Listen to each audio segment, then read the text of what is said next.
Well, good morning, everybody. Why don't we go ahead and get started? My name is Ryan Schaefer, and I'm president of Japan American Society of Washington, D.C. And on behalf of our co-hosts, Dr. Mireya Solis and the Brookings Institution, welcome to Japan in 2023. So this is, in fact, the 11th annual Japan in the Year program that the Society has convened to date, and the 11th year that the Society has benefited from the partnership with National Association of Japan American Societies. And I wanted to give a quick shout out to Peter Kelly, who's in the audience, who's been at the helm of that organization for 13 years, and after 13 years will step down. So thank you, Peter, for your leadership.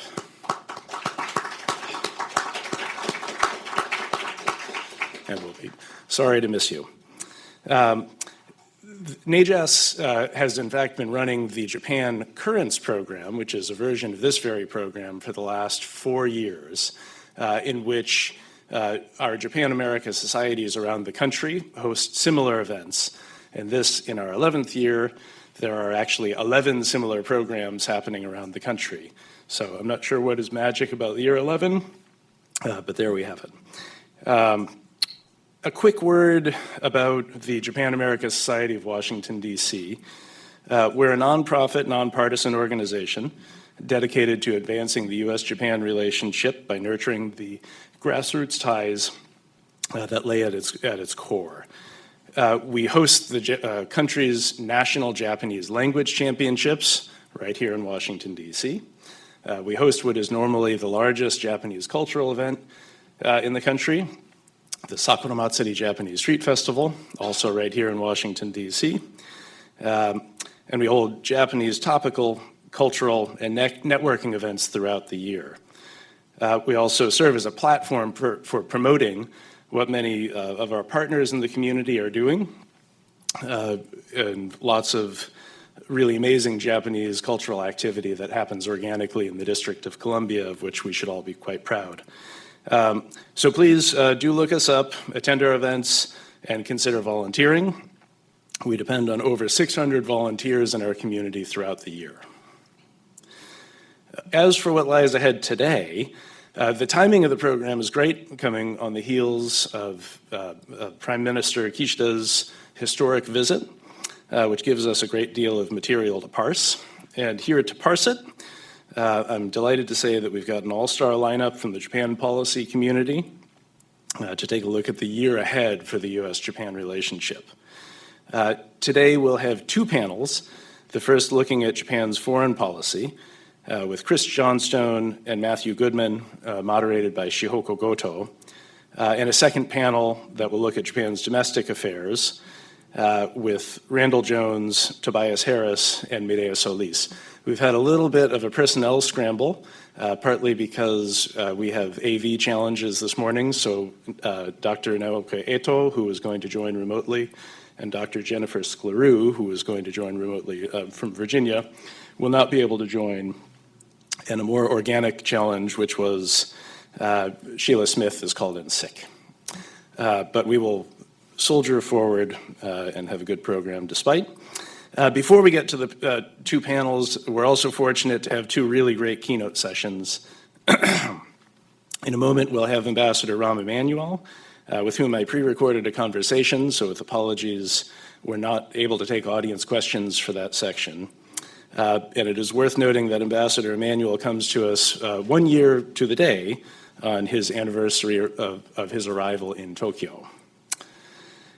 Following that, we're honored to have with us Japan's ambassador to the United States, Tomita Kochi.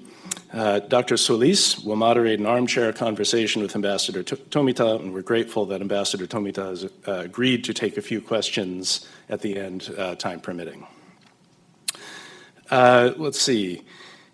Housekeeping note, we had planned to have a hybrid audience today. We will not because of tech challenges. So it means that you get license, those of you in the room, to all of the in-person questions. We will have mics circulating, which I understand are functioning, So at the end of each of our conversation with Ambassador Tomita, and after each panel, you'll have a chance to ask questions. We ask that you wait until you receive the mic to ask your question. And please begin by stating your name and your affiliation. And of course, if you could keep your question concise and a question, it would be much appreciated. But for now, let me introduce our first speaker, United States Ambassador to Japan, Emanuel. Ambassador Emanuel has served as United States Ambassador to Japan since he was confirmed in December 2021. Ambassador Emanuel has also served a number of important other positions in American leadership, including Mayor of Chicago, Chief of Staff to President Barack Obama, and 4 terms as member of the House of Representatives from Illinois' 5th Congressional District. It was my honor to interview Ambassador Emanuel for today's program on behalf of my colleagues at Brookings Institution and the Japan America Society of Washington, D.C. Well, Mr. Ambassador, thank you so much for making time for us today. And on behalf of Japan America Society of Washington, D.C., and my co-host, Mireya Solis, and the Brookings Institution, welcome to our annual Japan in the Year program here in the nation's capital. Well, thanks for having me. Time is short, so let's launch right in. This past year, the Kishida administration parted with a long-standing tradition in Japan of limiting defense spending to 1% of GDP, and has announced plans to increase that, to double that, before the end of the decade. Can you talk to us a bit about how this impacts the way that the administration looks at Japan as an alliance partner, but also perhaps ways in which the U.S. is looking to Japan to complement American capabilities around the world and in the region? Well, I think a couple of points that I think are worth taking note, which is basically since 1976, there had been this kind of artificial 1% of GDP of defense spending, without a lot of rancor, without a lot of domestic dispute, but a healthy debate in a democracy. They're going to raise it to 2%. And it will, I think, based on what I've read, it will become the 3rd largest military budget in the world. And I think it's built on the premise of 2 kind of foundational pieces. One is in October of 2022, the Prime Minister, 2021 rather, the Prime Minister, when he first gets elected, says, I want to have the 3 new national security documents totally revised, revamped, etc. That's before a tank goes on the Ukrainian border from Russia or anything by China. So he was ahead of the curve, seeing that the scenarios and situations were going to change. And the second piece, I think that is a change in perspective, and it's a little more subtle, is our entire relationship with the United States and Japan is one about, or has been, bilateral, what I call bilateral management protection. And I now think of it as bilateral projection of the alliance. Alliance protection to alliance projection. And the Prime Minister, to his great credit, has surged Japan's diplomatic and deterrence efforts. Before he came to the United States, he had already gone to Europe's 3 capitals, Canada. He's been in 14 other countries, received world leaders in the high teens, low 20s. And as an example of Japan's diplomatic efforts, one example to illustrate this, when we were getting up to the March 3rd vote in the UN, Japan aggressively pursued the Asian countries and produced 8 out of 10 voting with the United States, with Europe, with others about the principles that uphold the United Nations. And 4 of the 8 co-sponsored the resolution censoring Russia. So that tells you where this is going. And then the last thing I would say is, in addition to the 2%, what's more important is the capabilities that it's acquired, that they set out as taking those strategic documents and now making them a reality in their deterrence. From counterstrike to Coast Guard, to what they're doing in space, to what they're doing on cybersecurity, et cetera, et cetera, et cetera. So I think all of that speaks to a new level of appreciation that with China, North Korea, Russia, that Japan needs to be a full partner in this alliance, and not only in protecting the alliance, but projecting its values, its strengths, and its strategic outlook. So I think you touched on a couple of the themes that I was hoping to get to with my next question, but if we can turn more fully to Russia and China. It was in April 2020, actually, that President Biden and then Prime Minister Suga broke the longstanding taboo and issued a joint statement that explicitly drew the link between the stability of the Taiwan Strait and the national security interest, not just of the United States, but also of Japan. It was 10 months later that Russia's invasion of Ukraine really drove that concern home.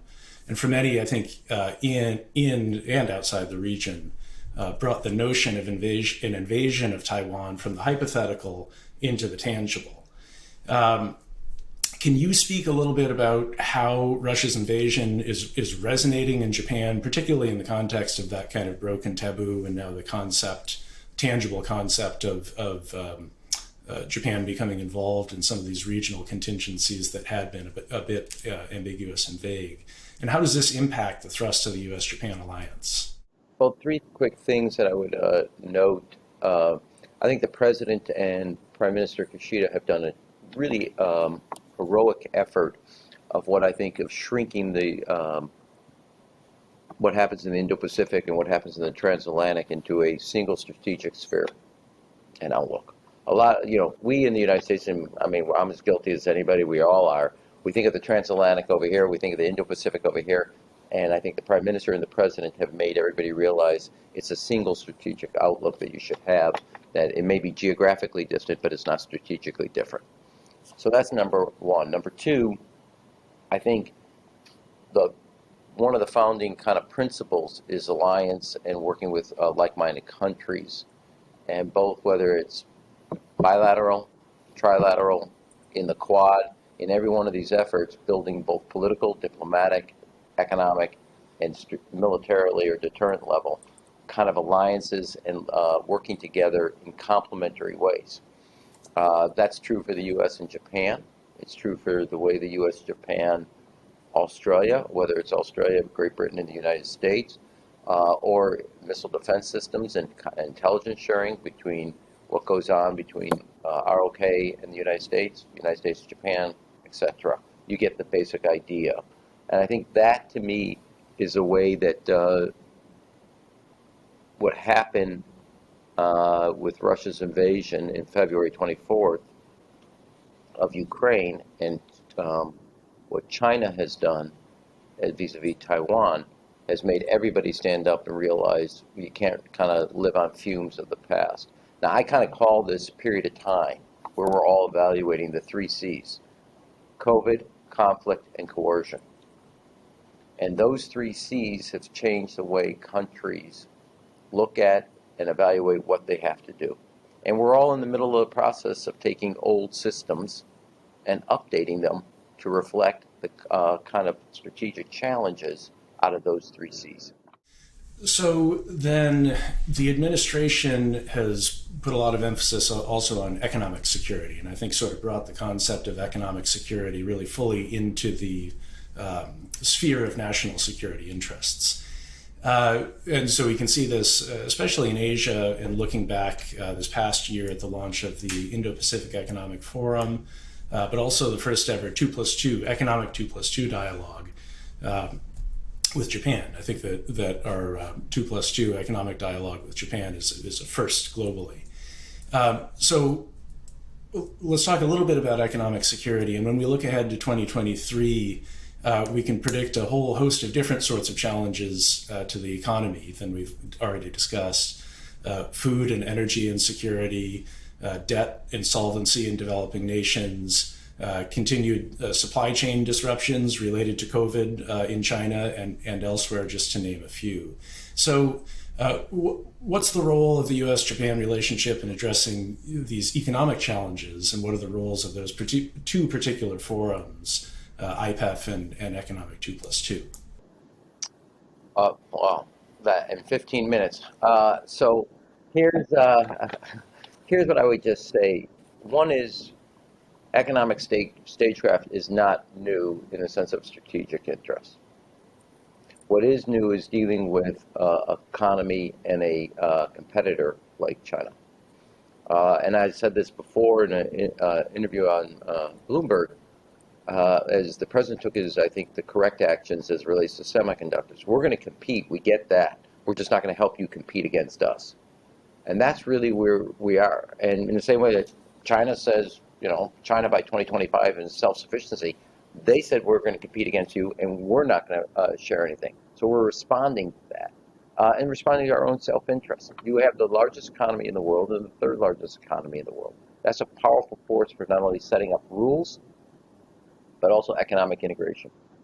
For the last 4 years, the United States and Japan have both respectively been the #1 direct foreign investor in each other's country. Over 1 million U.S. jobs are designated from Japanese-based companies. And that direct foreign investment is only enhancing. The #1 investor in Japan is a U.S. company, Micron, a semiconductor. Just a couple of months ago, we opened up a new facility for them in Hiroshima, or a modernized facility for memory chip manufacturing. So that tells you how deep it is. I do think, as somebody that believes economic international trade can be a positive, we have to all update our terminology. Trade is a reduction of a whole host of things, and we have to start thinking about, talking about, and then implementing a set of policies that are different. It's not just trade. There's confronting coercion by China. Australia, Japan, South Korea, Lithuania have all been targets of that type of coercion. 2, we have to deal with the debt trap for developing countries that have been brought into the China orbit, but then become subjects of China because they have no economic independence or freedom, because the rules of the OECD, which China is a part of, they do not follow as it relates to transparency and terminology. So trade, while it's a big piece of the economic engagement, is the not economic engagement. There's a whole host of other issues, from development to lending to credit to protections on coercion, that have to be integrated into an economic strategy. And I think the United States and Japan while we have gone a long distance from our own kind of tensions into understanding how rule setting, research, economic co-investment, and then setting up the rules for others is essential. Others meaning how they participate with us. Lastly, I will say, while market access was a defining principle of the last 30 years, energy security and stability will be the defining principle going forward for the next 30 years. And you can see it with how the United States and Japan are dealing with natural gas, small modular nuclear facilities, what they're doing on hydrogen co-investment. All of those are reflective of a security-based. Those are key, the energy component is a key component of what I call the economic statecraft. And again, that economic piece that you talk about in IPEF and so on and so forth is an acknowledgement of the threat and the reevaluation that the 3 Cs have had. What happened to supply chains vis-a-vis COVID, and how information was not transparent and shared. And we're seeing it in real time as you and I are doing this interview with what's coming out of China right now.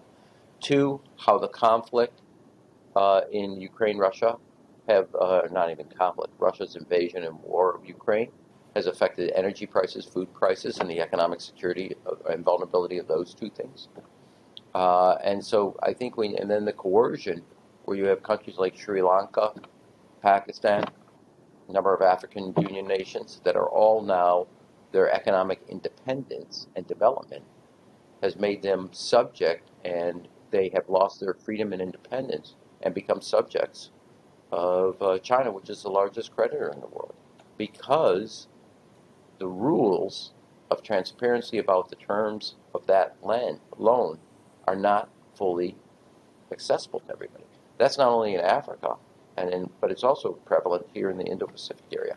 And Japan is, by a multiple of 3, of the largest investor in economic development of the Indo-Pacific area. They invest somewhere about $350 million in infrastructure and energy projects in the area. China's at $100 billion. And so having that leverage, first economy, us, Japan, the 3rd largest economy, though using all your tools are key in confronting and modernizing as you relate to these lasting impacts of the 3 Cs. which circles all the way back to the question about the complementarity of the U.S. and Japan as partners, especially going forward. So we've just scratched the surface, but obviously we don't really have a whole lot of time to do more than that. But that's good. The remainder of our program today is meant to do just that. So I appreciate you setting the table here. But I did want to take just 1 minute, if I could, to ask a bit of a softer question. Look, your social media feed has been quite popular, and it's generated a lot of buzz about your appreciation for Japanese trains. So could I impose upon you to leave us with a favorite Japan train story? Well, there's probably two, which is first of all, I always love trains. I think it's great, and I suppose maybe there's three stories. One, originally the State Department said you can't do it for safety reasons, and I responded, look, man, I've been on the train twice a week in Chicago. If I'm safe there, I'll be safe in Tokyo. Go figure it out, and I'm doing it. And it's turned out to be, from a public diplomacy side, very successful. Second, I was getting off an ANA flight, and the pilot gave me a card, which is 3 favorite train rides. I said, don't you think you should be talking about favorite flight routes, not favorite train routes, which I thought was a little, because of the system here. Trains are a competitor with, obviously, air travel within Japan, and I thought that was kind of funny. And then the third, which stands out as one of the more popular, and down in the Kobe region, I was taking the Hayanku line, and at the end of the tweet I wrote, Hayanku very much. And I mean, I give credit to the public affairs person in the Osaka office. She came up with that line. And I'm doing this by memory. I think we got 7 million hits on the effort and like 100,000 likes or whatever. But the most important thing is I also talked about how much I like the seats. The head of the train system sent me my own Hayanku train seat. It don't get better than that. And that's actually below, I think I have to report it on my ethics report. It's above the $40. I hope you didn't get the ANA pilot in trouble, but okay. Well, listen. I haven't revealed his name yet. Perfect. All right, we'll keep that under wraps. That's your leverage. So, look, our role at Japan American Society of Washington, D.C. is to invest in the people-to-people ties that really serve as the bedrock of the U.S.-Japan relationship. And you've just referred to a lot of it and a lot of the hard work that you and your colleagues do to support that. So I appreciate that very much. And I appreciate your management of what I consider to be the most important bilateral relationship in the world. Thank you for your time today, and appreciate the opportunity to talk to you. Thank you very much. Have a good one. Apologies again for all the technical difficulties that we're having, and be reassured that we'll be showing the full keynote from Ambassador Emanuel when we post the entirety of the event. So there'll be an opportunity to listen to the entire set of remarks from the ambassador. And we truly appreciate your patience, and we're going to a very traditional in-person audience for this event. But again, everything will be posted later on our website. So it is a pleasure then to moderate this conversation with Ambassador Tomita. I would like to briefly introduce the ambassador, who has had a very distinguished career in the foreign ministry. Among his many important responsibilities, he was Deputy Chief of Mission at the Embassy in Washington 10 years ago, and then went on to serve as ambassador to Israel. He was the Government of Japan's representative to the G20 in Osaka, and was appointed ambassador to the Republic of Korea. And since 2021, he has served with distinction as ambassador to the United States. Ambassador Tomita is also a scholar, having published 2 political biographies, one of Winston Churchill and the other of Margaret Thatcher. The latter one received the Yamamoto Shichihei Award. Ambassador Tomita, thank you very much for joining the Japan in 2023 event. I think that this program is particularly timely given that Japan released its new national security strategy in December, and that just a few days ago we had the visit of Prime Minister Kishida. So it's a pleasure to have you with us. Well, thank you. Thank you very much, Maria, for having me here. I always thought RAM is a very hard act to follow, but this morning it's a little bit easier because he's leaving some things left unsaid. But anyway, it's great to be here and looking forward to the conversation this morning. Thank you so much, Ambassador. I really appreciate that. So the first question I have for you, if I may, is about the Leaders' Summit. And you have a very unique vantage point because you accompanied Prime Minister Kishida to all his meetings in DC. And I wonder if you could please share with us what were the objectives of Prime Minister Kishida to come to Washington now, and what in your mind were the most impressive or important results of the visit? Well,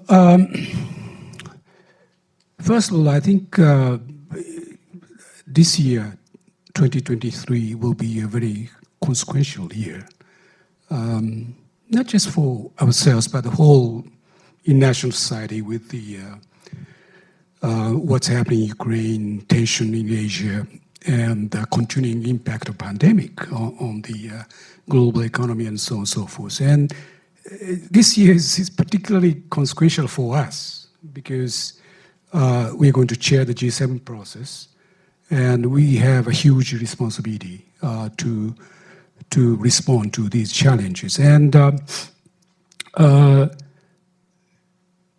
we think that the key to Japan fulfilling this responsibility effectively is a partnership with the United States. So without denigrating the partnership with the other G7 countries, he chose the United States as the last leg of his trip to Europe to see other G7 leaders, but here in the U.S. to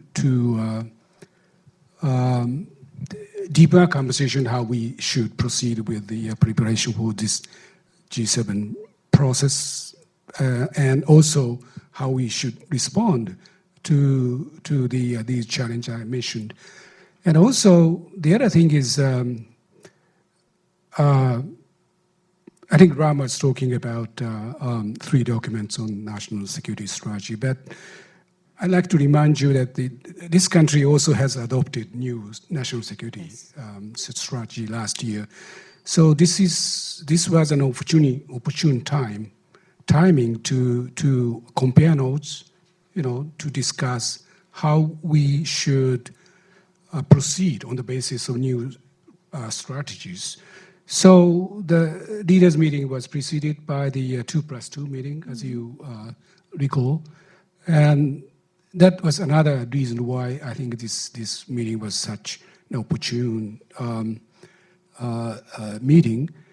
And I don't have to go into details on what have been accomplished, but the most impressive thing was this was the closest alignment of policies, interests that I witnessed in the context of my association with the Japanese relations, which is very long. So so that was the impression I had, the most impressive thing that came out of the meeting.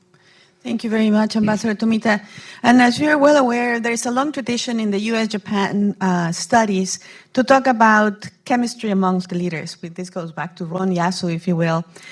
What can you share with us about the chemistry between President Biden and Prime Minister Kishida? Well, watching them, interact, I really detected the genuine respect and affection they are feeling toward each other. And this is, of course, chemistry is a personal things. So, but there are, I think, other factors contributing to the very close partnership existing between the two leaders. The first is, I think they have a similar political outlook, basic political outlook. I mean, both talk about, strengthening the middle class, seeking both growth and equity and so on and so forth. So I think they are drawn together on the basis of very similar political outlook. The other thing is, again, something Ram has mentioned. I think Prime Minister Kishida had made very important decisions during the course of last year. One is, of course, decision on the 3 documents. but the other decision was to align Japan very closely with, the United States and other partners on the question of Ukraine. And these two critical decisions have impressed, I think, President Biden. So that was a reason why, there was such genuine mutual respect between the two leaders. Thank you, Ambassador. And that's a perfect segue to the other set of questions that I wanted to ask you, and that have to do with the national security reforms. As you have already mentioned, Japan revised these strategic documents, 3 of them. And reading the national security strategy, one of the first things that jumps at you is a very sober tone, if you will, by noting that Japan is facing the most adverse international environment since the end of World War II. Now, there's also an element of Japan being proactive in addressing that severe environment.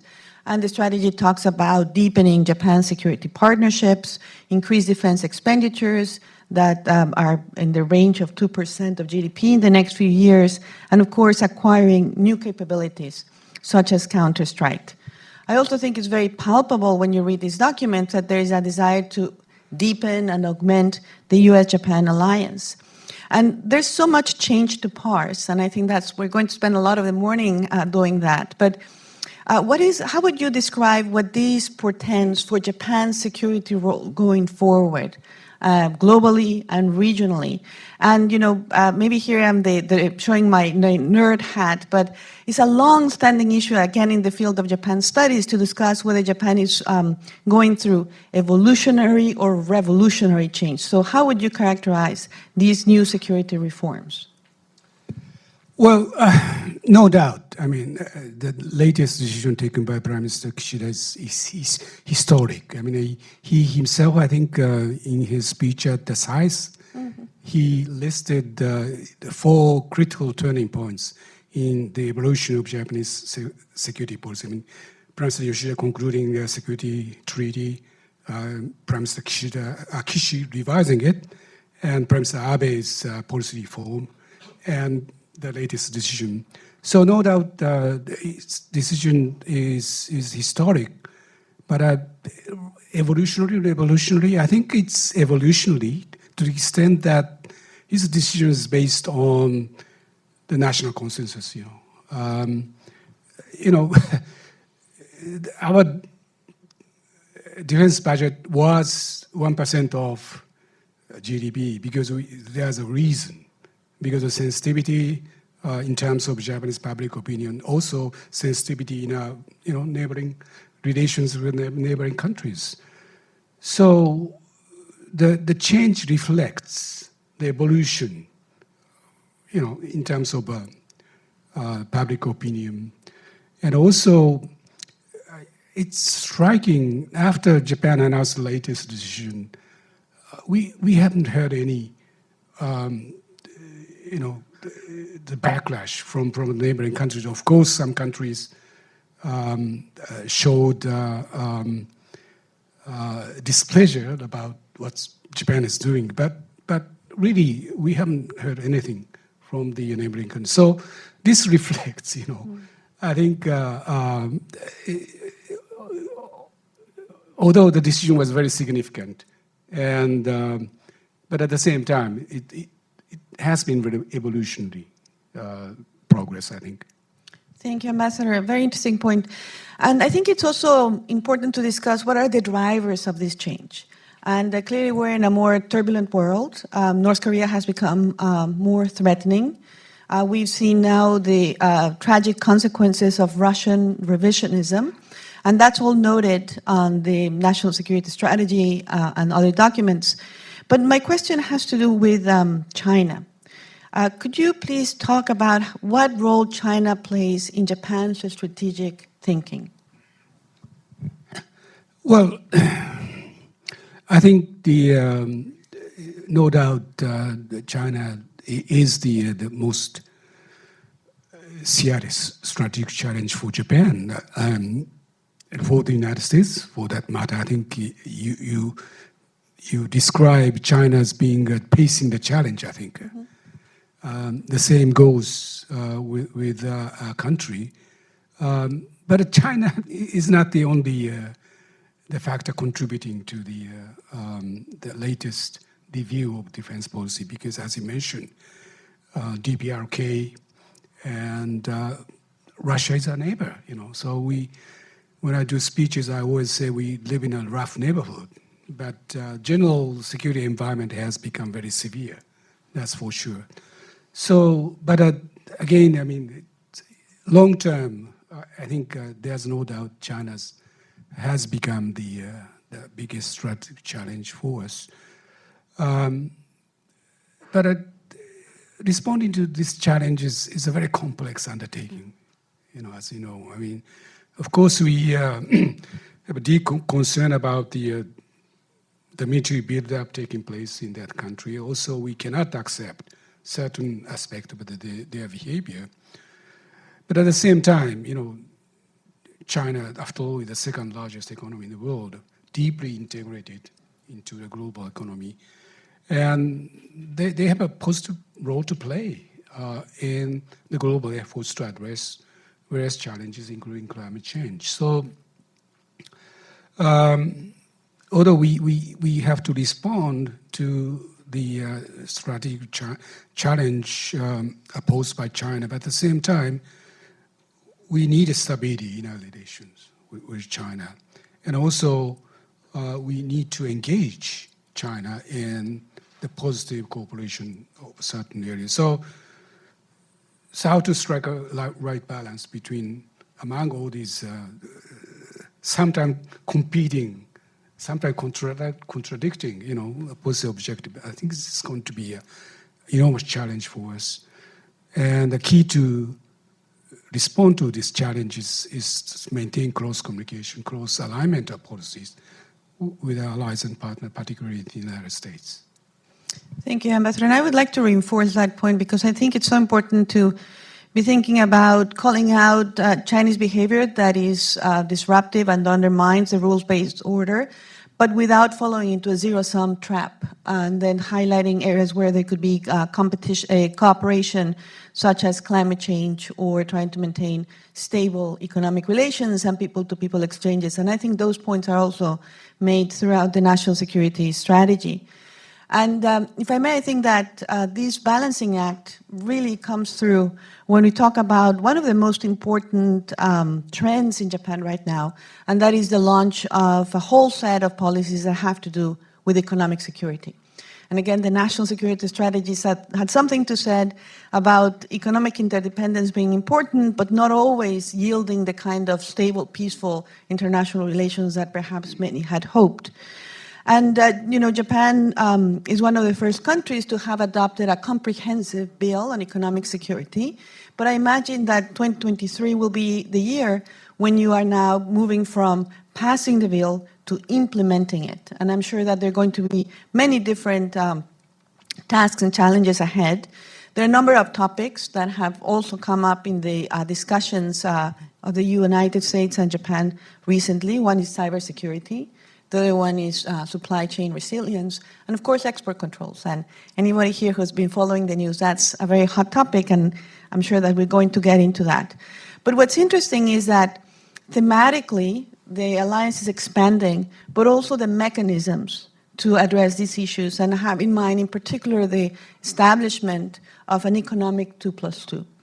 So, Ambassador, could you share with us what are your views about the role that this economic 2+2 can play, and which areas do you think have most potential in economic security for Japan and the United States to coordinate, and where could be some gaps that need to be addressed? Well, that's a great question. I think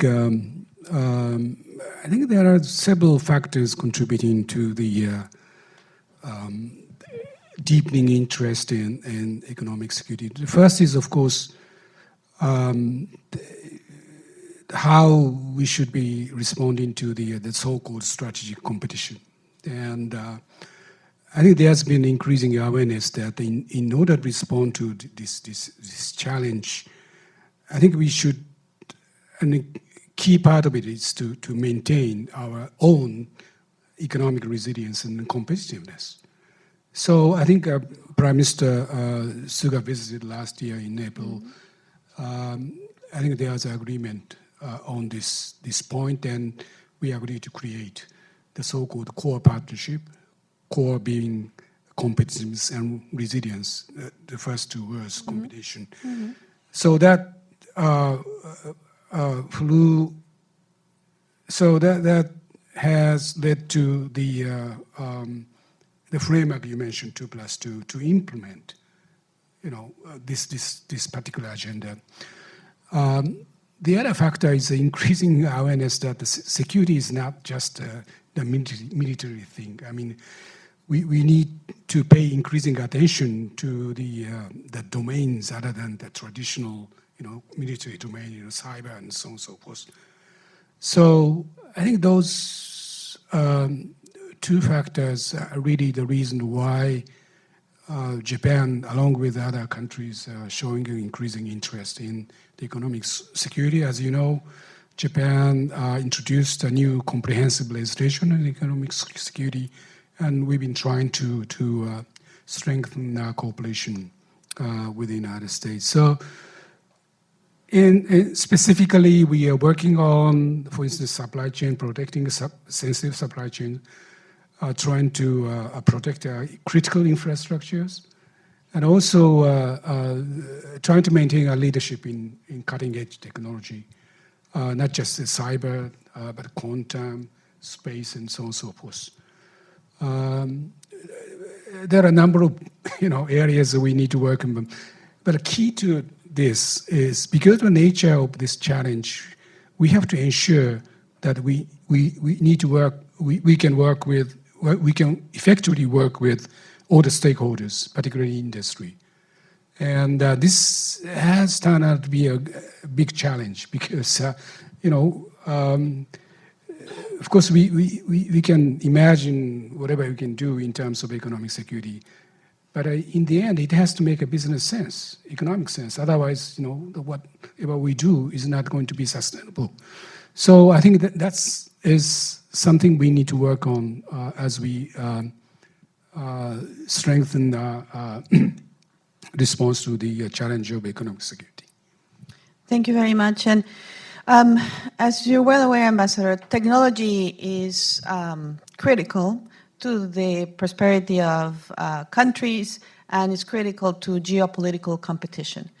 And the United States has taken actions recently out of concerns about national security and the use that some Chinese technology firms may be making of advanced chips that can then be funneled, say, to Chinese military modernization.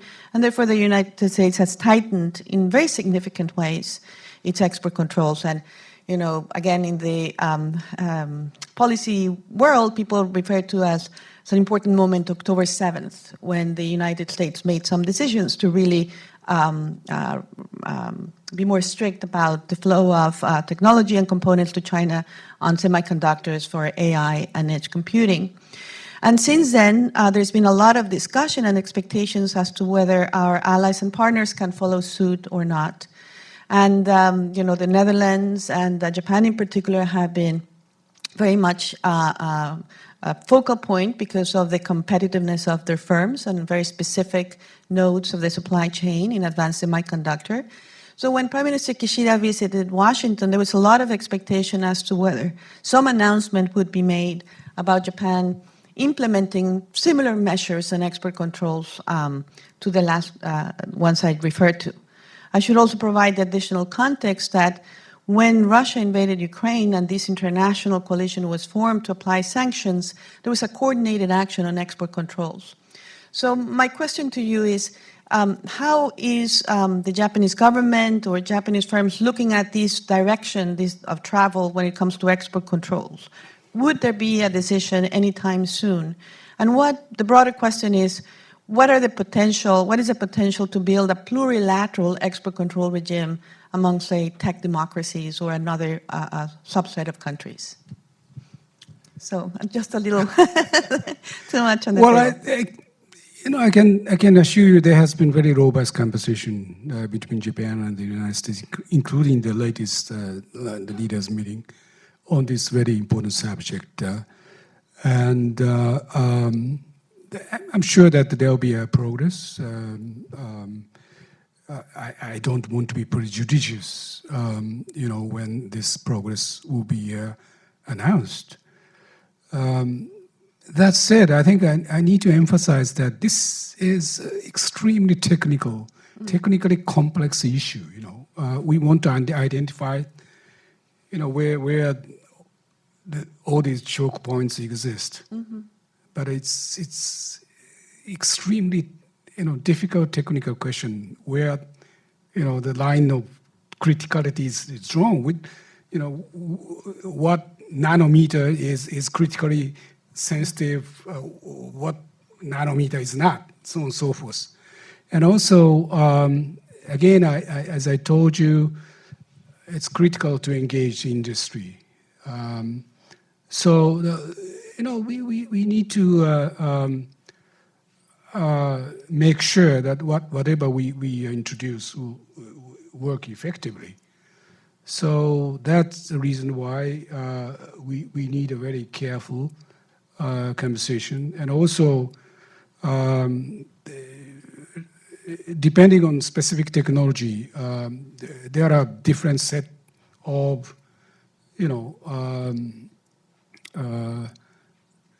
countries to be engaged, So, and also the technology itself is evolving by day. So it's in a way it's a moving target. So, but we do share the basic objective. So I'm sure that there will be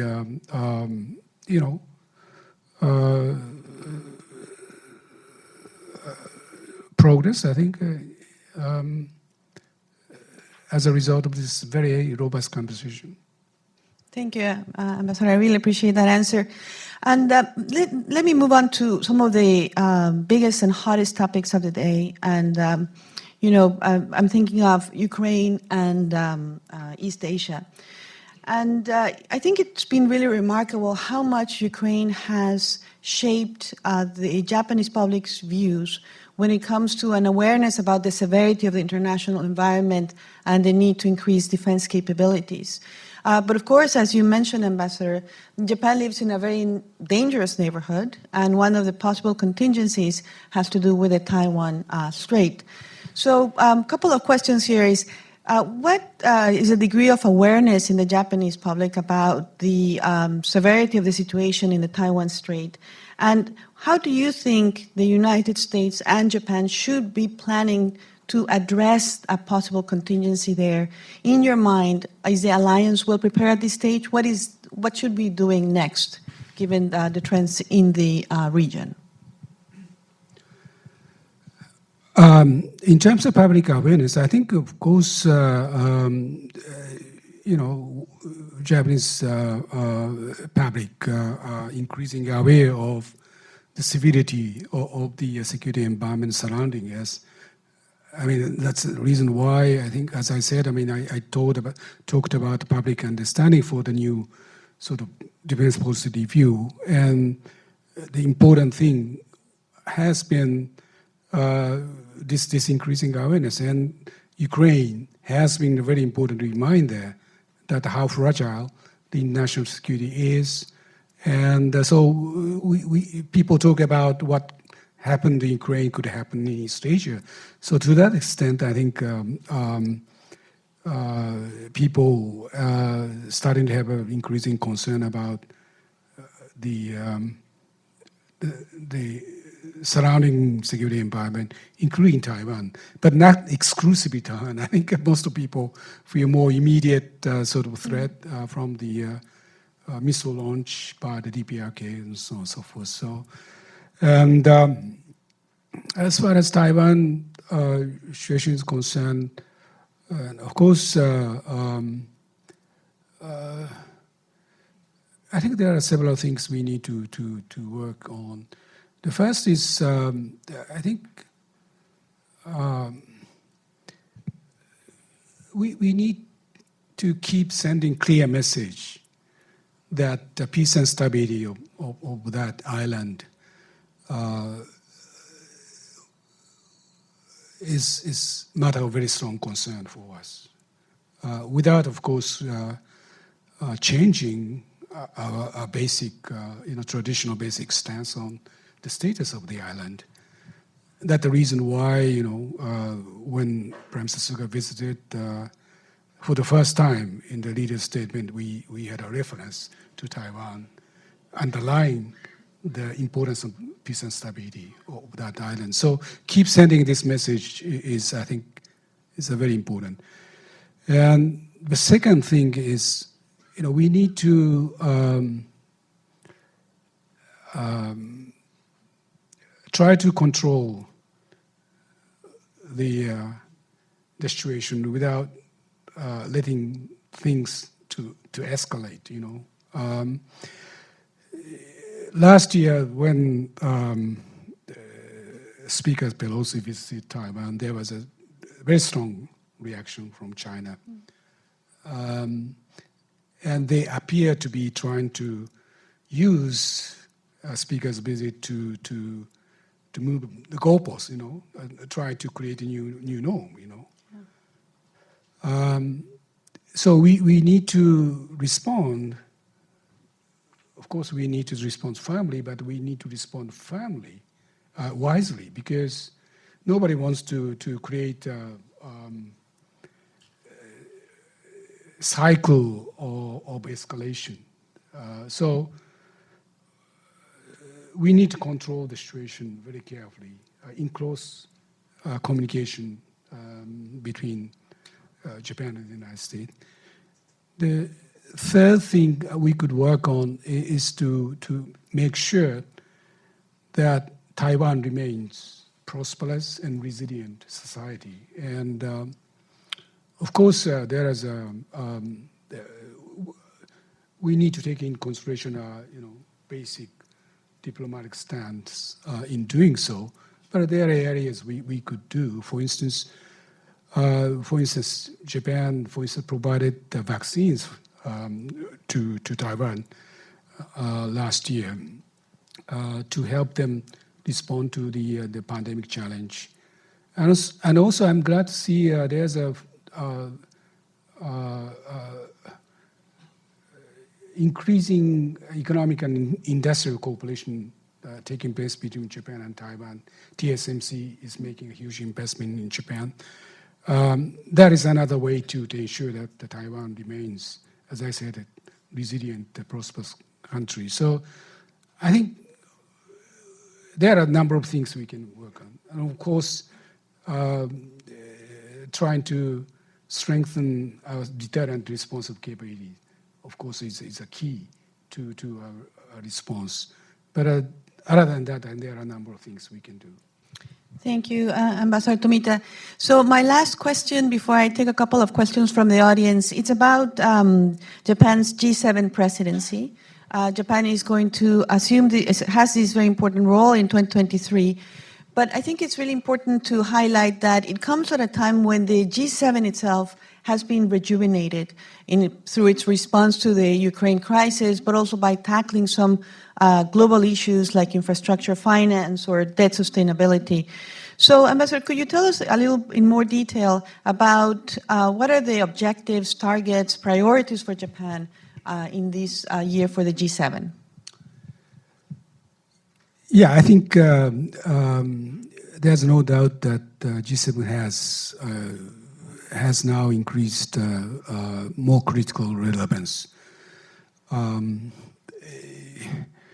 As I said, I was a G20 Sherpa for the Osaka leaders meeting, and that was, I think, the last G20 meeting which functioned properly. I think after that Saudi meeting was online. Now, as you know, G20 is under sort of intensive care. So G7 is much more important, particularly in the face of the challenges we are being faced with. As far as this year's summit is concerned, I think Tokyo is looking at two things. The first is rule of law. That is something Japan attaches critical importance. of course, in the face of what's happening in Ukraine. So under this heading, I think we will be redoubling efforts to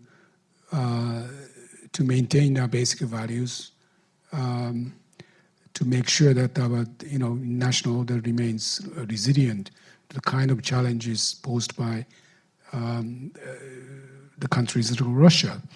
So I think rule of law is one very important theme for this summit. The other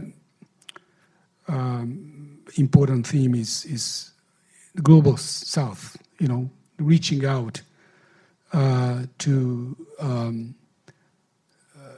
a large number of countries out there, so that we could strengthen our foundation for the kind of national order we like to realize. And so engaging the global South is going to be a very important theme for the summit. But just reaching out is not enough. I think we have to demonstrate that the G7 countries can lead the international efforts to bring about tangible benefits to the broader national community. So we should be talking about food, energy, debt, infrastructure, health, and so on and so forth. So there'll be a number of concrete subjects we need to address as a part of our efforts to reach out to the global South. The last thing I would say is Japan is the only Asian country representing, not the only G7 country representing Asian community. So I think Tokyo will be looking forward to take advantage of the meeting in Hiroshima to deepen conversation among the G7 about what's happening in China, security picture and so on and so forth. So having the significance of having the meeting in our part of the world will be a very important part of our expectations for the G7 summit. So those are a very brief outlook I can give you for the G7 summit. Thank you very much, but very substantive. I appreciate that. So we're almost at time. Ambassador, if you don't mind, I would like to take 2 questions from the audience, but please do keep them very concise. Identify yourself. I have the first person here. We'll go with it. The mic is coming. Thank you, Ambassador. Sonia Finley, National War College.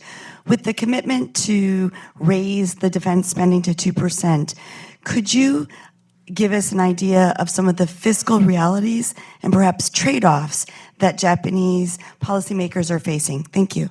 Great question. And one last chance, or if this gentleman here, the young gentleman, there, almost there. One more row. Can you raise your hand so they know it's you? Yeah, Mark Botfarana from Missile Defense Agency. From your perspective, what can the U.S. do to alleviate historical tensions between the Republic of Korea and Japan so they can focus on areas of mutual benefit, such as missile defense from the DPRK? Thank you very much, Ambassador. I couldn't quite catch your first question. What was? With the intent to raise defense spending to 2%, could you talk about some of the fiscal challenges or trade-offs that Japanese policymakers might be facing? Okay, 2% of GDP is a big deal. So there'll be a very robust debate how to finance it, and it's already started. And I think Diet is starting to is about to deliberation on this question, and I don't think I'm in a position to say prejudicious. The Prime Minister has already laid out his basic strategy. But this is going to be very, very sensitive and complex debate. So, sorry, I don't think it's time for me to speculate what will be the outcome of this discussion. The second question, perhaps you are aware that I was the ambassador in Seoul before coming here. And the couple of things I like to say. First of all, despite the historical tensions, spats and arguments, all the things, Japan and ROK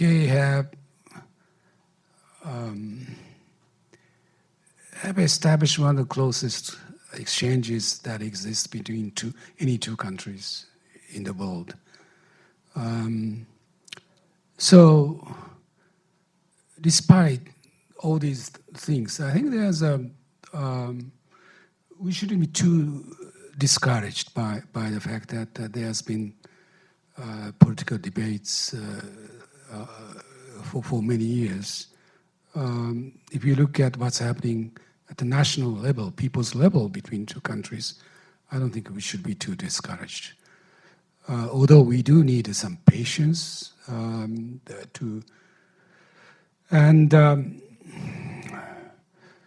that said, I think the challenge is what has been making things difficult in recent years is a litigation in Korea. In the past, whenever we have a difficult political debates with Korean friends, there was some diplomatic space to work out some sort of compromise. But because of litigation, this space has been narrowed substantially. So that's the reason why it was so difficult for two countries to work out some sort of agreement. But there has been continued efforts to address these issues, and particularly with the change of government in ROK, I think we are making progress in sorting out the existing issues. At the same time, we appreciate the U.S. interest in our bilateral relations because we share the recognition that the trilateral cooperation, coordination among three countries, a critical piece of our efforts to maintain peace and security in the region, particularly in connection with the challenge posed by DPRK. But after all, bilateral issues need to be resolved by the two parties. So we are not exactly expecting the U.S. to do the mediate, for instance, the issues. But having consistent support from the United States for improved relations between the two countries is very important because, after all, whatever agreement we reach, there's a very difficult task of selling this agreement to a general public. There has been worsening public opinion toward each other in recent years. So both governments need a lot of political capital to get a public understanding. So having a strong U.S. support for the government efforts, I think matters in such efforts. So I think U.S. support, as I said, not the mediation, we much appreciate it. Thank you so much, Ambassador Tomita. This has been such an insightful conversation. You have provided so much substantive analysis and wisdom. Please join me in thanking the Ambassador for joining us today. Thank you very much. And we're going to transition to the foreign policy panel momentarily. Thank you.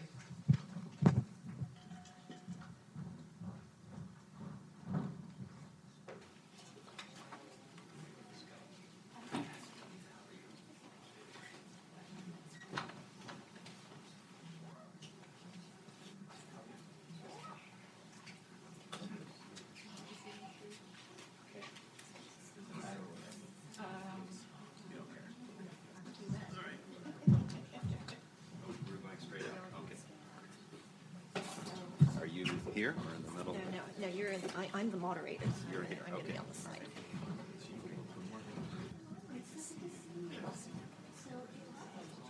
So I understand.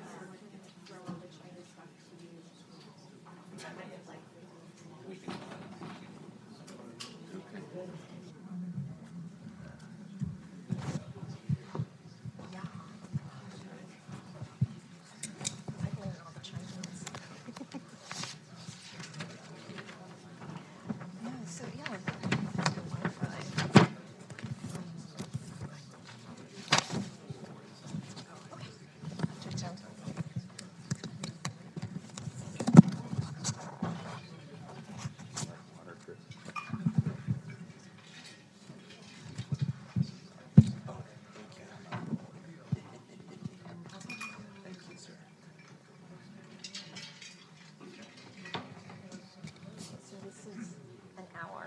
Okay.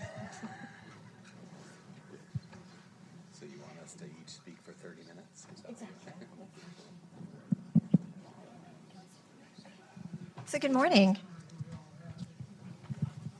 I'm Shihoko Goto, the Director for Geoeconomics and Deputy Director of the Asia Program with the Wilson Center.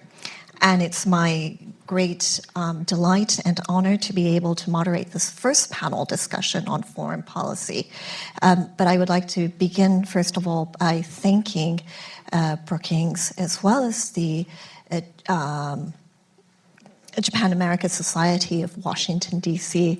It is thrilling to be part of an annual event that all of us who focus on U.S. Japan relations look forward to very much. I see this almost as a rite of passage for us to be able to kind of focus on U.S. Japan relations, and this is a tremendous opportunity to take stock of what has been happening in a rapidly evolving relationship between the world's largest and third largest economies.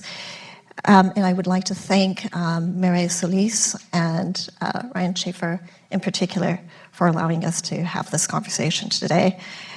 It was exciting to hear from Ambassador Tomita and very briefly from Ambassador Emanuel as well. I think we can really say that bilateral relations right now have been really exemplified by the success of the bilateral summit meeting a fortnight ago.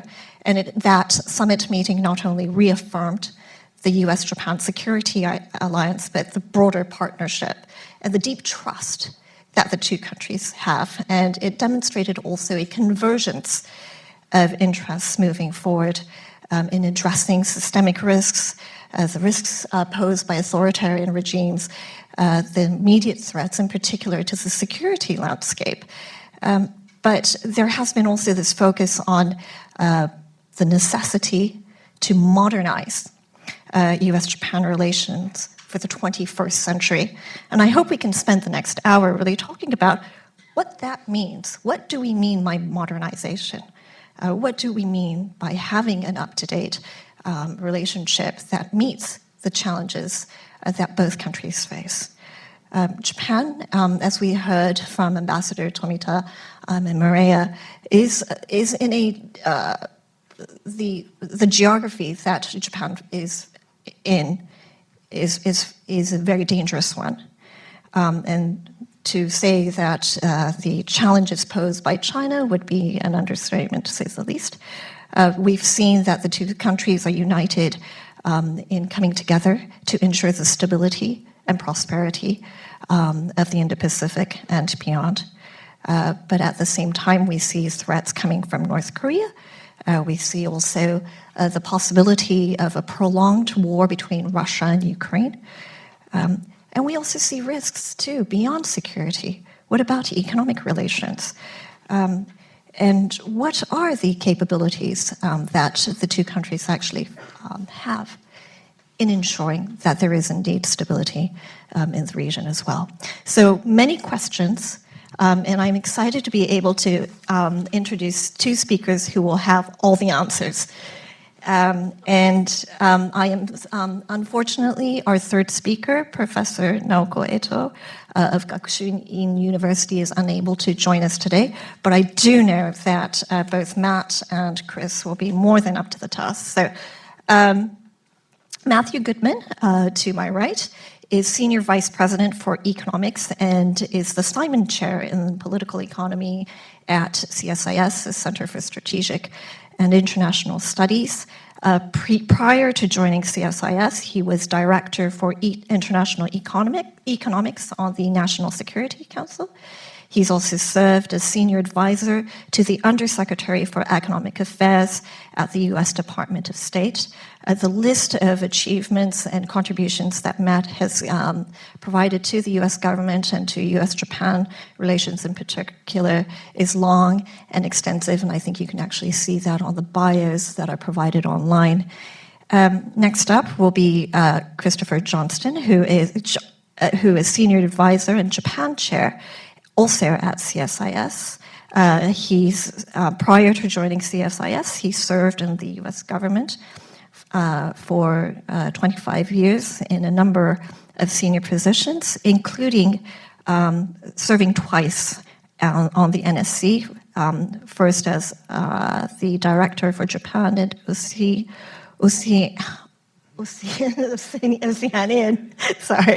Affairs, and then Director for East Asia as well. And he's also served in the Office of the Secretary of Defense in a number of capacities, including being responsible for South and Southeast Asia, as well as East Asia and Northeast Asia. So with that, I'd like to actually first turn to Chris. We know that we've already had the conversation about Japan's national security strategy, and certainly there are growing expectations for the United States to Japan to really contribute and play an active role. I'm hoping that you could expand on what those expectations are from the United States. And what does it mean to have this modern relationship between the two sides? Thank you, Chihoko, and great to be here and to see everyone this morning.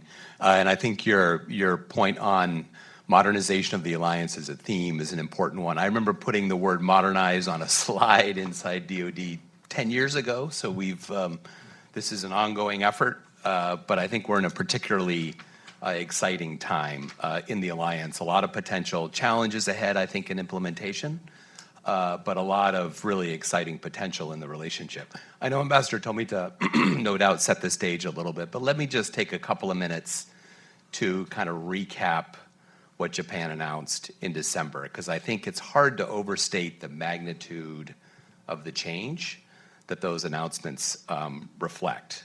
Japan is a country where defense policy in particular has been characterized by incremental change, almost inelastic in its stability over time. In 1976, right, the country put in place a formal policy of restraining defense spending to 1% of GDP, lifted that policy formally in 1987, but it continued as a de facto approach really up until December of 2022. And that includes all the period of Prime Minister Abe, who I think quite rightly is seen as having had a transformative impact on the U.S.-Japan relationship. But the reforms that were instituted under his leadership were legal, institutional, policy, extraordinarily important, but they did not reflect, in many ways, material change. And that's what we're talking about here, material change in Japan's approach to national security. So as you know, Japan announced a significant increase in defense spending. The term is 2.0%. It's actually 1.6%. If you look at the core defense spending, the core defense budget will grow by about 60% over the next 5 years. They get to 2% with some other forms of spending that they're characterizing as defense-related. So this is the Coast Guard, this is some forms of infrastructure, civilian R&D. But by any measure, this is unprecedented change, right? And moving out of the gate quickly, the defense budget for FY23, so in other words, the first year of this 5-year trajectory, reflects 25% growth in the first year. So I think by any, and if that happened in isolation, we would have called that unprecedented change. So this is truly a remarkable set of announcements, and I think, you know, a lot of hyperbole has been used to characterize it. I tend to think that a lot of that hyperbole is actually warranted. We'll get to implementation, because I do think it's there will be some challenges. The other thing, of course, that's important is the decision on the kinds of things that Japan's going to invest in with its defense spending. Most of the attention has been focused on what's so-called counterattack capability, long-range precision missiles, which is certainly significant from a military perspective, but there are also other things that were announced in the national security strategy that are significant, particularly cyber. Cyber plays a very important role, and some of the capabilities Japan talks about developing would also be quite path-breaking. So these decisions really do, in my view, take Japan into new territory, and they will change the alliance too. Now the Kishida government has been very clear in saying that these changes take place in the context of Japan's post-war approach to defense, right? That Article 9, of course, remains in place, but the policy of exclusive self-defense, the Prime Minister has said, also remains in place. And that's understandable and I think true for the near term, but I think it's also important to acknowledge that we are now heading down a path that will potentially change the division of labor in the alliance, moving away from a sword and shield construct where the United States is the sword and Japan is the shield, to an environment in which Japan also has some degree of sword itself. And that's very much part of the coming agenda. So no matter how you look at this, this is, I think, potentially norm-shattering announcements. The other thing that I find quite interesting is how muted the regional reaction has been. There was a time when there would have been concern in Washington about how other countries in the region outside of Beijing and Pyongyang would react to these kinds of changes in Japan. There was virtually none of that, no criticism at all from Southeast Asia. Even the president of South Korea indicated that, I'm paraphrasing a little bit, but basically what he said was, based on the security environment Japan confronts, it's hard to blame them for taking these steps. So there's also, I think, a degree of regional acceptance of a larger security role for Japan that then was true in the past.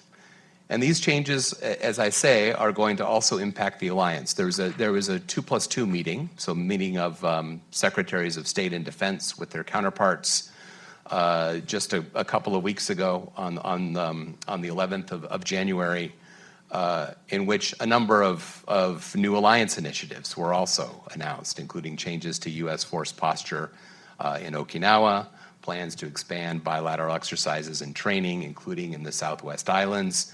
And I was still in government when these proposals were first put to the Japanese side in roughly March of last year. And there was an ambition to get them done by the end of the year. But I think there was not necessarily a certainty that we would reach agreement on all of these changes on that timeline. But in fact, the discussions between the governments moved very quickly I think it speaks to the strategic alignment between the two countries and also Japan's comfort with what the United States sees as the necessary kind of military posture to have as we think about the potential of competition with China. So let me just say a few things about kind of the way ahead for the year, and then I'll turn to Matt, and then we can have a conversation here. I do think implementation in 2023 is going to be the critical thing to get started on. The U.S. and Japan now have a mountain of homework to do as a result of these changes. The new capabilities Japan will invest in, getting the strike capability right, because the plan is for a very integrated approach to that, supporting Japan's efforts in cyber, deepening information sharing. There's a robust defense industry component to Japan's strategies that will involve, I think, some cooperation with the United States. And I think lingering out there on the horizon are also other issues that I've written about a little bit, including the question of the U.S. Command structure in Japan and what the future of that might look like in an environment where Japan is much more militarily capable than it has been in the past. So huge implementation agenda ahead for the United States and Japan. I do think one of the issues that Japan will confront, the list of things that Japan seeks to do with its increased defense resources is quite long, and there will be some risk over time about spreading those resources too thin. So staying focused on a few key priorities, particularly in the early years, I think will be important. I think Japan's early defense budget for FY23 suggests a focus on a few things. Strike in particular, things like building up ammunition stocks. Very positive, I think, focus, but I think that will be a challenge over time to make the best use of these new resources that are available. So implementation, number one.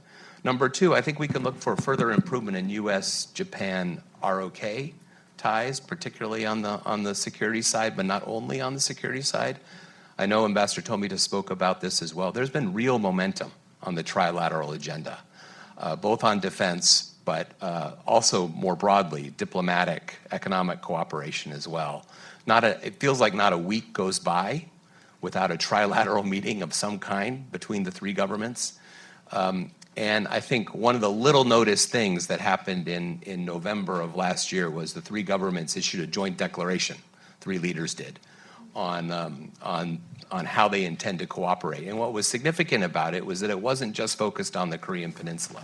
There's also, for example, discussion of deeper cooperation related to economic security among the three countries. So I think you'll continue to see the agenda for U.S.-Japan ROK expand. The relationship with Australia. One of the things announced in the 2+2 statement was plans to invite Japan and the Japan Self-Defense Forces to expand training and exercises in Northern Australia. So the possibility of trilateral defense activities in Australia, effectively bringing Japan into the very deep U.S.-Australia military relationship. I think that's a significant area of promise.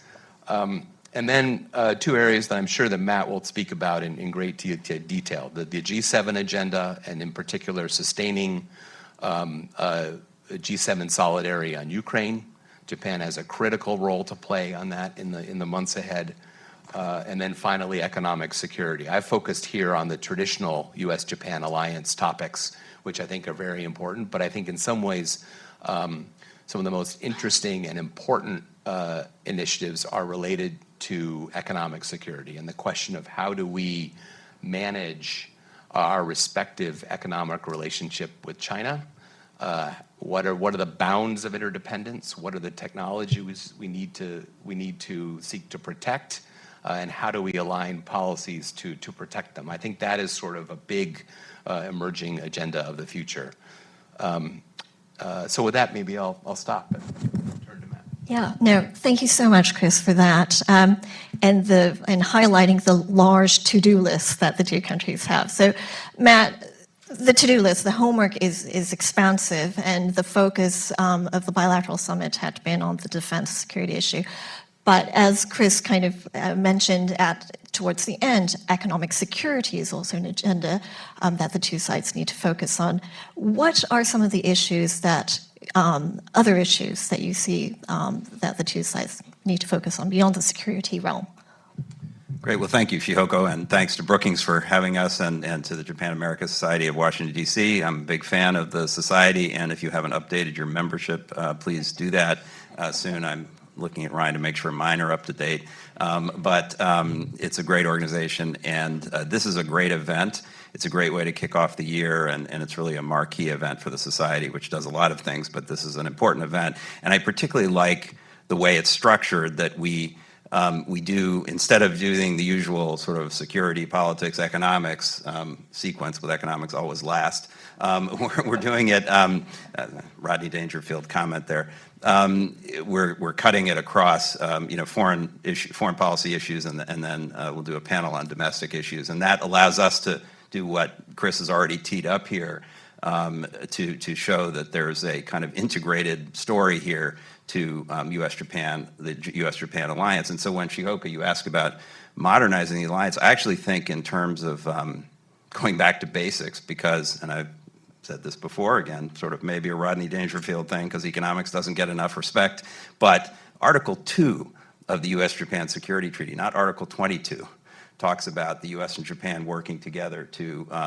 settle their own economic differences and to work together on international economic cooperation. It's right embedded at the heart of the alliance. So in a way, I think the agenda that, as Chris has previewed, that the U.S. and Japan are increasingly talking about on economic security and economic cooperation more broadly is really at the heart of the alliance. And I think that's part of the modernization story, is to get back to basics in the treaty. By the way, I hope, Shihoko, you'll be a player manager here and offer your thoughts on the questions you've asked, because you obviously have a lot of expertise on these things as well. I just want to say, though, as an economics person, it is still, we all suffer a little bit of cognitive dissonance if you started following U.S.-Japan relations back in the 1980s, when we were, engaged in trade wars, essentially, and it was hard to imagine that someone like me, let alone me, would say what I'm about to say, which is that Japan today is, I would say, the leading champion of the global economic rules-based order, and I'm including the United States in that statement of, I think Japan is the leader in championing the economic order and in being the sort of lead rule maker in the world, and we're kind of following at best. In some cases, we're not following, and I'll come back to that. So that is really fundamentally different, and I think I can support that analytically with lots of evidence, but I think it's the truth today. And so when I look forward to 2023, it's always hazardous to project, but I'll stay on safe ground. I'll mostly talk about the G7, because that's a known that we know Japan is going to be hosting the G7, not just the summit in May in Hiroshima, but a series of ministerial meetings. I think there are about 15 or 20 ministerial meetings starting in early to mid-April on a whole wide range of topics. Ambassador Tomita, as I was going to say, stole my thunder, but actually, fortunately, he confirmed what I understood to be the core kind of themes of the Japanese host year in the G7, which are to get this group of the 7 largest advanced democracies. And I think if you say those words together, these are the 7 largest advanced democracies. There are other large democracies that aren't advanced, and there are other large advanced countries that aren't democracies, but this group is still the 7 biggest advanced market-oriented democracies. And so getting this group to reinforce the rule of law and our shared values, and our commitment to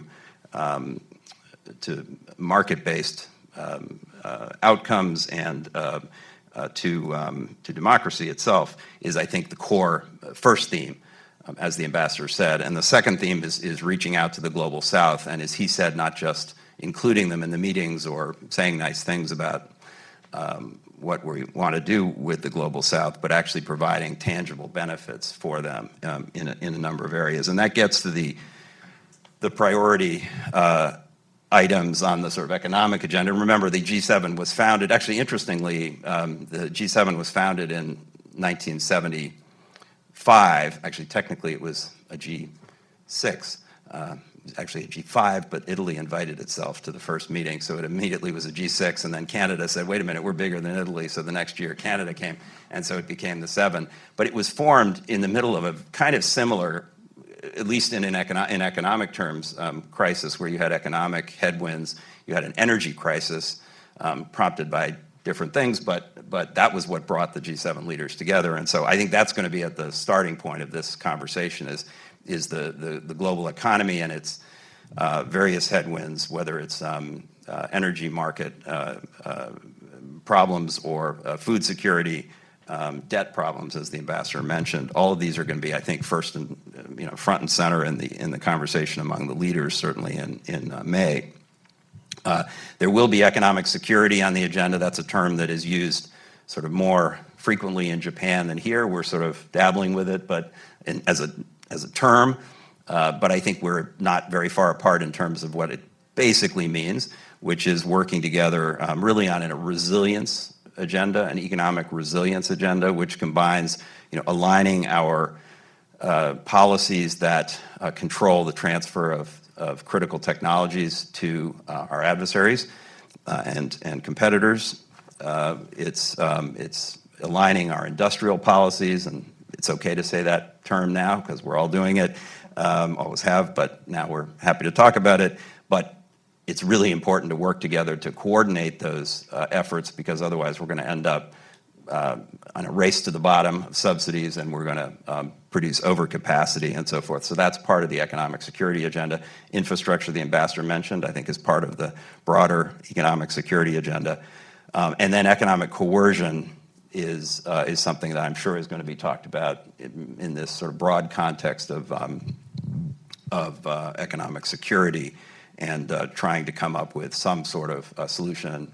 Okay, now I have my first of two shameless advertisements, is that we will be on March 1st, the CSIS economics program will be releasing a report on economic coercion, and stay tuned for that. We're just kind of in the final throes of writing the report with a kind of creative set of solutions to this problem. And then there'll be global issues on the agenda. In addition to all of that, a range of sort of transnational challenges that are broadly in the economic realm, whether climate change or global health, development policy, of course. Global health is something that CSIS is going to be doing a lot of work on. Really, my colleague Steve Morrison is working on this in the G7 context. But Japan itself has been a champion of global health since really the 2000 Okinawa G8 summit, when they put on the table the Global Fund. But more recently, Japan has been focused on human security and universal health coverage. And I think those will be big themes, as well as obviously pandemic preparation and response. So there'll be, I think, a big emphasis on global health, and that may be one area to look at in terms of tangible benefits. But there'll be much else, I think, on development as well. And then one other area, one other issue that I think will be prioritized, I know will be prioritized by Japan this year, is operationalizing the concept that former Prime Minister Abe introduced a few years ago of data free flow with trust, or DFFT. A little bit of a clumsy phrase, but quite powerful in what it ultimately means, which is the U.S. and Japan and other like-minded countries, I think, have an interest, well, actually every country has an interest in seeing data flow across borders, but there needs to be underlying that confidence and trust in that flow, and that means the right kinds of privacy standards, the right kinds of security measures. And so I think Japan is really trying to not only operationalize the concept, but to institutionalize it. And there is, I think, a prospect there's going to be some creation of some kind of secretariat to manage the advance of this issue. It's a bigger deal than you might think.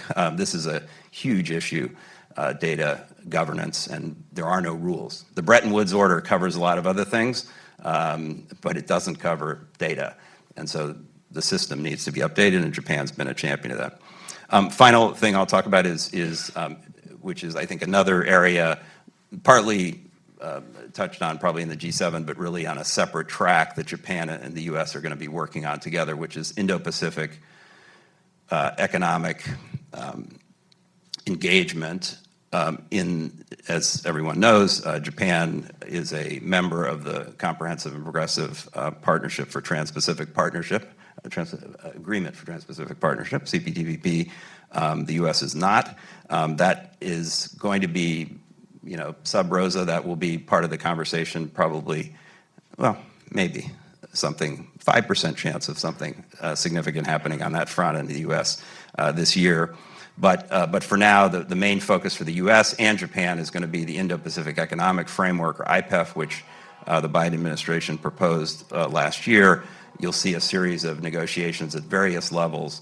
And I think, even though the administration is trying to lower expectations, I think there is a kind of de facto, at least action-forcing event in November when the U.S. hosts the annual Asia-Pacific Economic Cooperation Leaders Meeting in San Francisco.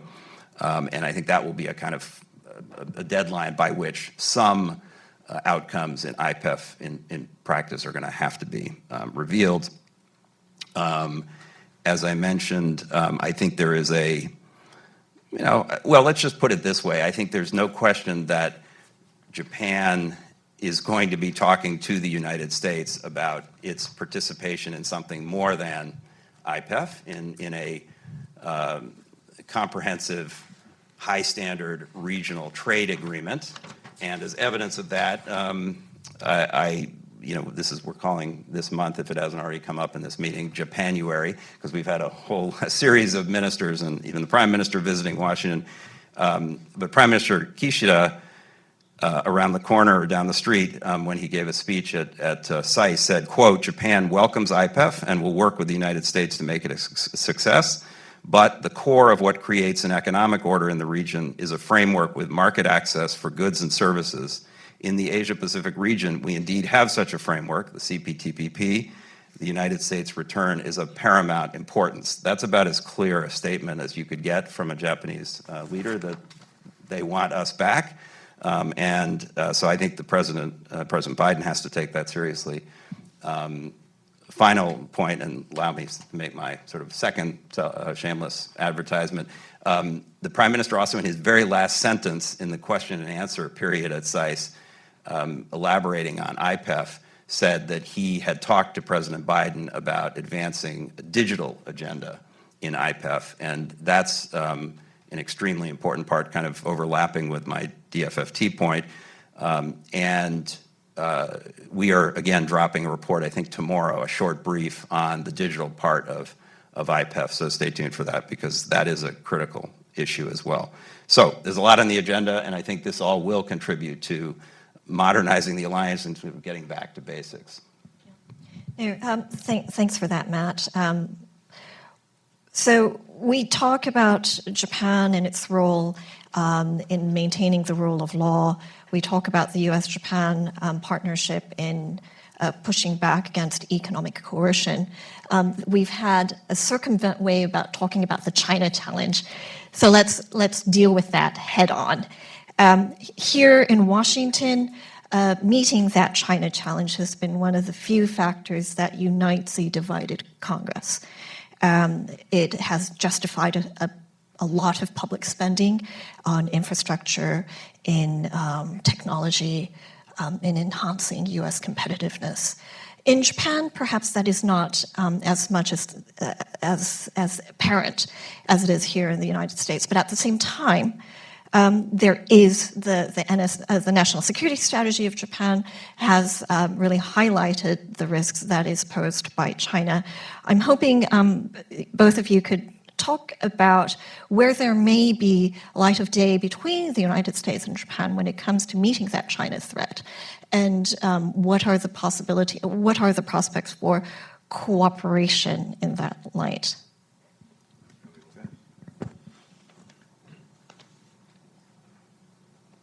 Thanks, Yoko. Yeah, this is certainly the question of the hour, isn't it? Look, I think my view is that in some ways, Japan has been ahead of the United States in crafting a policy toward China that reflects the complexity of the interests involved. By which I mean, it's clear Japan has been, I think, increasingly focused on the China challenge for a number of years. The release of the National Security Strategy is sort of the capstone on that. I think the language in the strategy says, first it says that the security environment confronting Japan is as severe and complex as it has ever been since the end of World War II, and it describes China as Japan's greatest strategic challenge. So that's pretty clear language. Clearly, Japan's defense strategy, national security strategy, is aimed in large part at strengthening Japan's ability to deter conflict and the potential for aggression against Japan. But it's also my sense, and no doubt Matt will have more to say on this as well, that Japan has also a very clear-eyed perspective on the continuing strong economic interests at stake in the relationship with China. And the Prime Minister, the Foreign Minister, used this mantra of seeking a constructive and stable relationship with China, one that combines a robust deterrence posture with continued support for deep economic engagement that supports the interests of both sides. And I think the United States, is moving toward achieving a similar balance. I would say that we are more of a work in progress in some ways than Japan is on that front. And then on your question, Chihoko, just from my perspective on where there's daylight between us, I think the governments have been quite effective at maintaining alignment broadly on China policy. I do think that this question of the boundaries of economic interdependence, the limits of technology transfer, for example, I do see this as an emerging alliance management challenge. I don't think we have fundamental divisions, but I do think there's some potential for pull there. My sense is that we're close to sort of announcing alignment on export controls related to semiconductors. So I think we will successfully get over that hurdle, but I suspect there will be other sectors and technologies that will present an issue for us as well. Stop there. Yeah, it is the $64,000 question, and it's a good one to explore the nuances of these of our different perspectives. But one has to start by saying I think the analysis of the challenge of China is very similar in Washington and Tokyo. I think everybody understands that this is a country that we have to live with in some way, but that we can't tolerate some of its behaviors and the risks that it's posing to the global system and to specific parts of that system. I think we share that kind of analysis, and then the issue is sort of where are you on the spectrum of what we ought to do about it? And I'd say the U.S. and Japan are pretty close and getting closer. I was in Japan for the first time post-apocalypse last fall, and I was struck in the 2 or 3 years how much the conversation had moved even further along the spectrum of independent anxiety and concern about China. It wasn't just sort of, I felt before it was largely the Japanese are trying to be nice to the U.S. and follow along. I sensed much more neuralgia in Japan itself about some of the risks from China. But still, obviously, it has a strong pull for all of us because it's four or five things that China offers, right? A huge market, but also it's a base of production. It's a research platform. It's a source of inputs, some of them critical. And so we can't just walk away entirely from this relationship, neither of us. But the question is, how do we in a targeted way reduce our vulnerabilities? And we're both doing that, at least in a I would say in a real way with some of our technology-related policies, as I mentioned. Specifically, just one area of daylight that I think is going to be closed between the two sides is on the measures that the U.S. took on October 7th, and if you don't have that date embedded, it's kind of like 9/11 in my world. October 7th was the day on which the U.S. imposed the semiconductor export controls on China, and the U.S. did that unilaterally. They've been focused ever since on trying to multilateralize, and what that really means is get Japan and the Netherlands, which are the other two big players in this particular space with these very advanced semiconductors, to follow along. I'm sticking my neck out. I'm going to say that Japan is going to, follow that at least basic approach. And frankly, if it doesn't, I think the U.S. is serious enough about this that it's going to impose the rule extraterritorially, which it can do. So, which is not what the U.S. wants to do, but I think my sense of the White House determination on this is that they would. So that's an area that has to be reconciled. But again, it's not a difference of analysis of the problem or even a willingness to use tools like this. Obviously, there is a big semiconductor industry interest in maintaining access to that Chinese market in both countries. And the question is, can you get the balance of trying to limit their access to the really advanced stuff while allowing legacy chips to continue to be sold? And so I think we're very aligned. I think we're both struggling with how to get that balance right. I think the U.S. is in a period of stabilization since the Biden-Xi meeting. I think you've seen now several signs that the U.S. and China are trying to find some common ground, even as they have going to continue doing these confrontational and competitive things.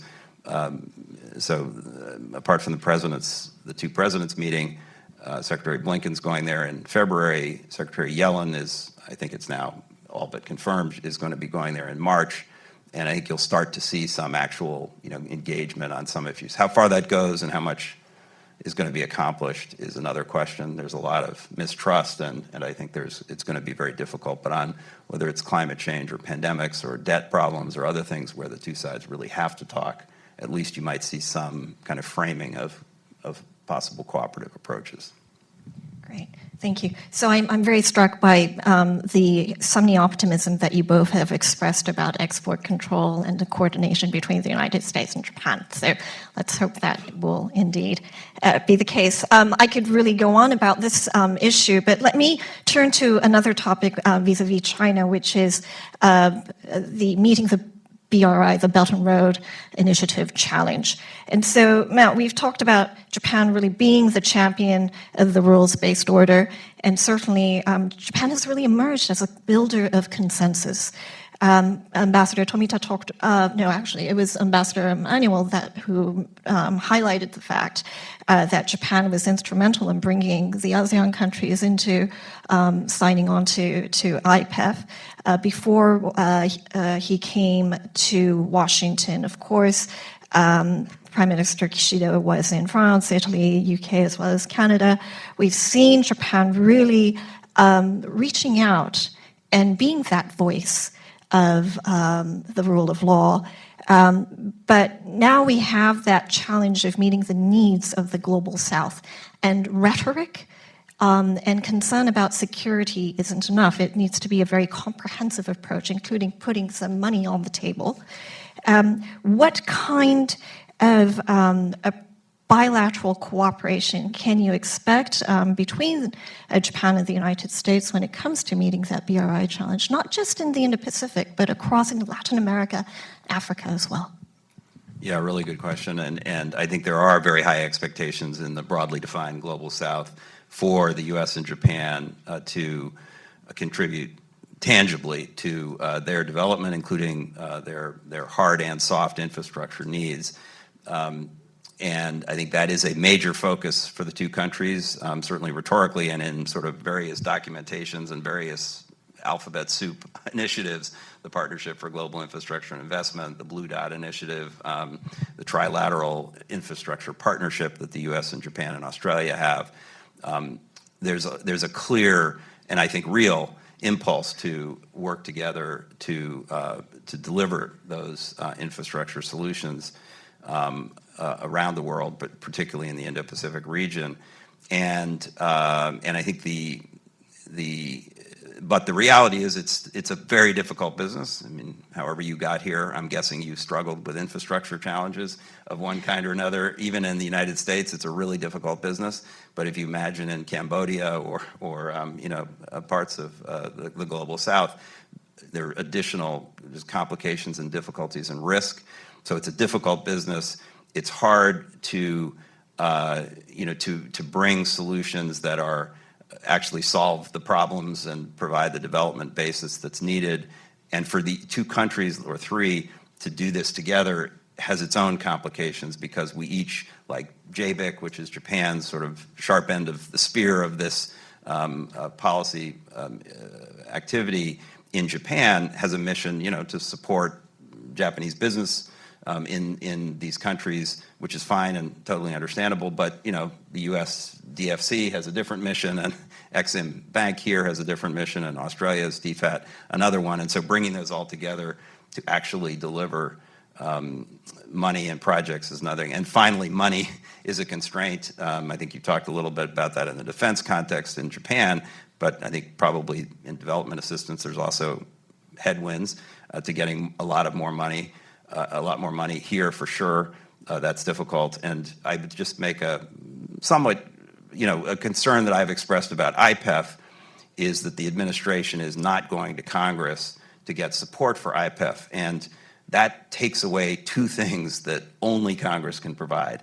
One is market access, which I've already alluded to through the Prime Minister's statement, and the other is money. So that, if you're not willing to go to Congress, you're not going to get either of those things. And that, from the partner's perspective, raises doubts about the kind of credibility, the durability of that initiative. So that's why I think we need to get back. We need to go to Congress and we need to ask for those things. The administration does. So. One more question before I turn to the audience. Perhaps this is best for Chris. Let's talk about Taiwan. We have seen the United States and Japan publicly declaring their commitment and support for Taiwan.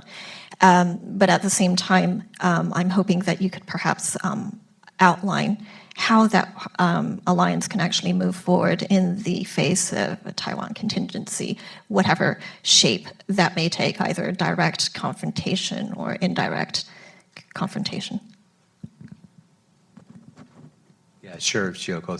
So this is an area where, again, you've just seen sort of remarkable change in the alliance conversation over really the last decade. When I first started the Pentagon in 2010, roughly, you basically couldn't have an official conversation about how the alliance would work together on Taiwan. That was sort of a taboo subject.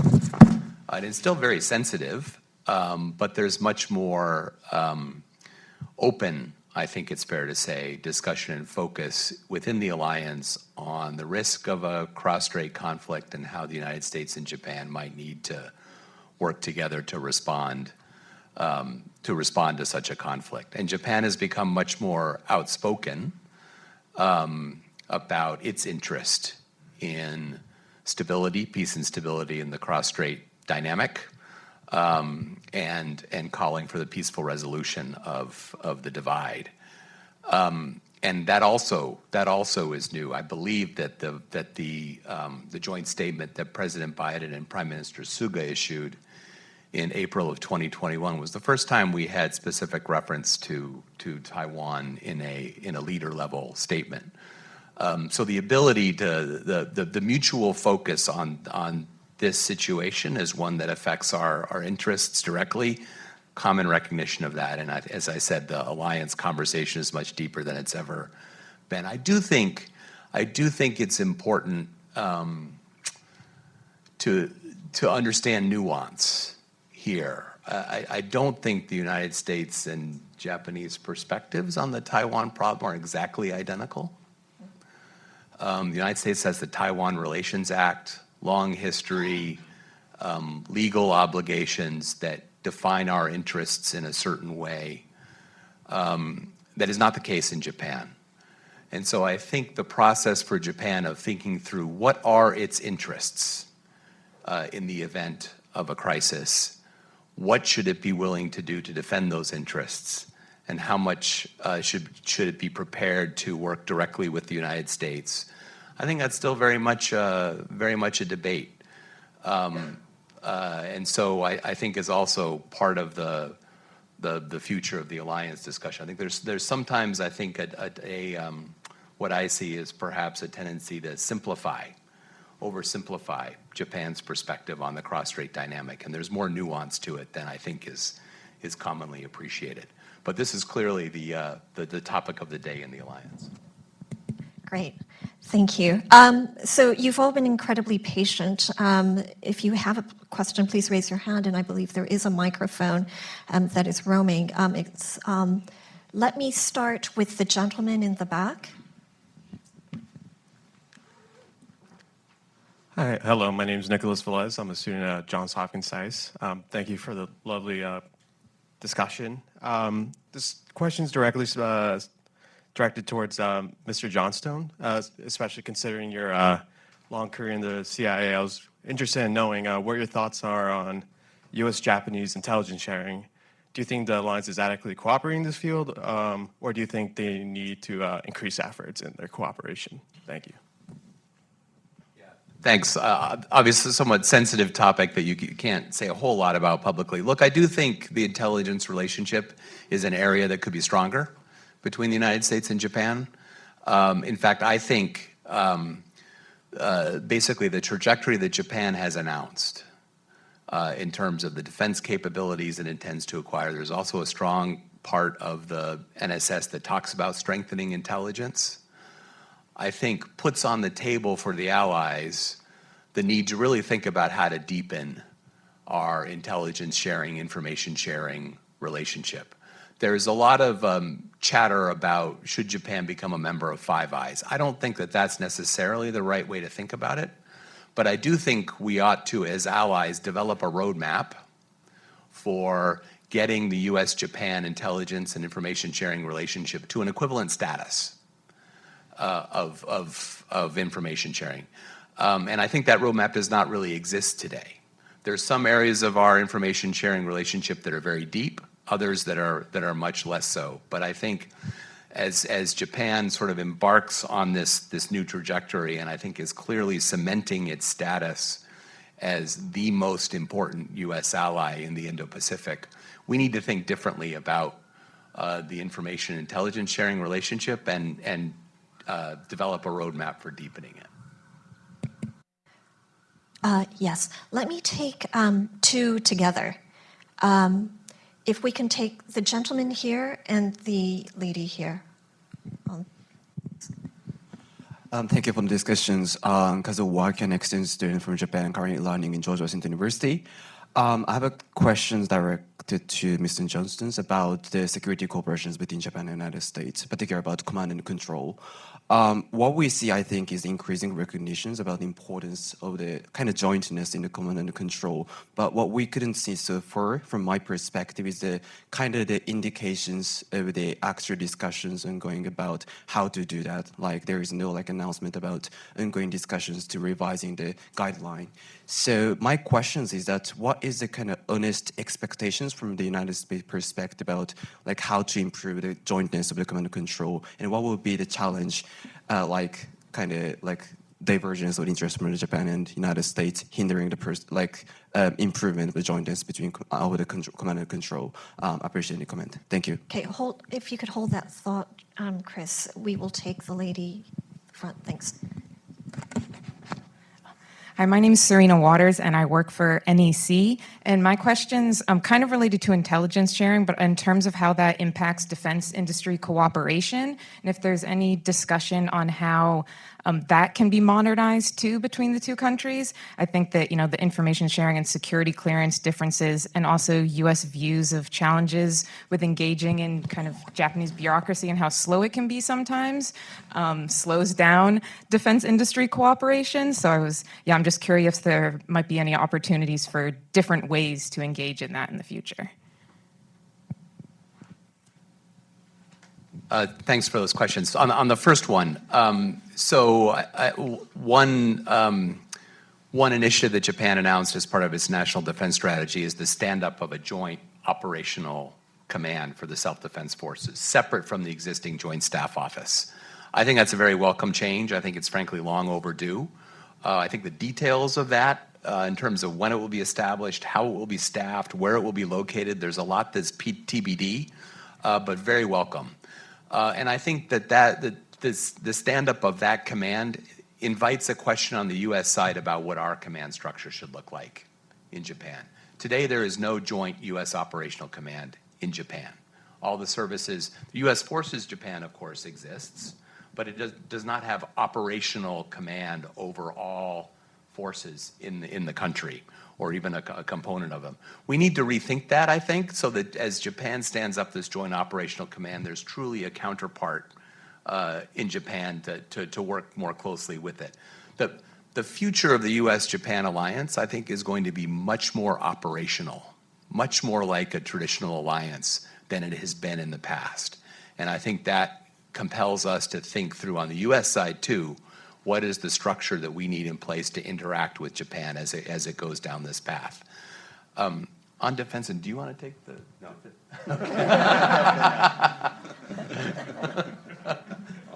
Okay.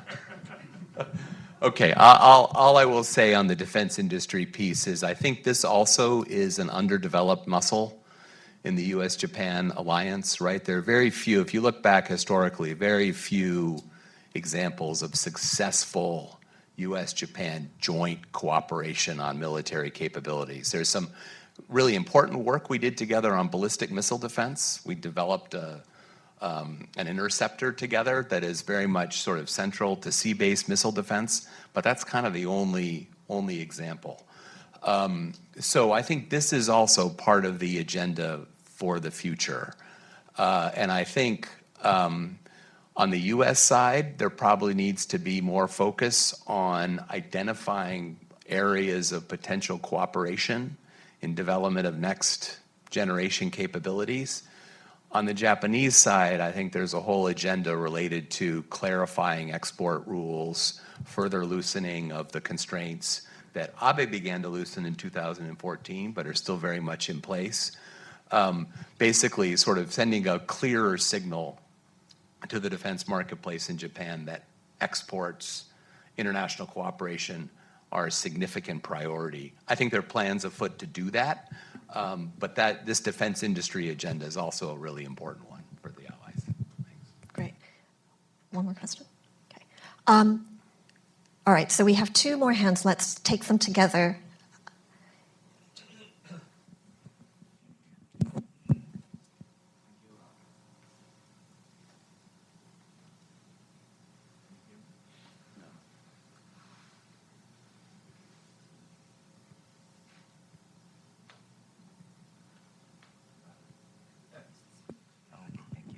Thank you. I'm Takashi Miyahara, the Executive Director at the World Bank for Japan. And this is a question either or both of the panelists. And, we heard that the Ambassador Emanuel in his partly projected speech at the beginning that, now the Japan-U.S. alliance is moving from the protection of the alliance to the projecting the alliance, and then it's a really great perspective, I think. And then with that in mind, what can our alliance do in the most effective and the efficient way to promote the so-called value-based multilateral cooperation? Values here meaning the transparency, the market-based economy, or the fairness, or the protection of data and privacy, so and so. Either the sort of the promoting the military presence, joint military presence in the region or the world, or the working more for the strengthening the standards we have been living so far, or even including the sort of so-called soft power things.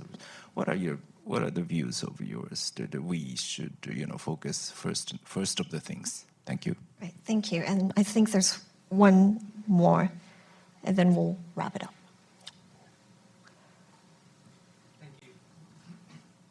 Thank you. My name is Taiji Sasaki, and I'm a graduate student at Georgetown University right now. And I have a question regarding some outcomes from U.S. Japan 2+2, as well as U.S. Japan Defense Ministerial meeting. So at these meetings, U.S. and Japan agreed to share the munitions depot in Kadena, and also they agreed. Agreed that Japan will become the first country which signs the security of supply arrangements with the U.S. So this is a question directed to Mr. Johnston. How will these arrangements affect Japan's warfighting sustainability capabilities? Thank you. Thank you.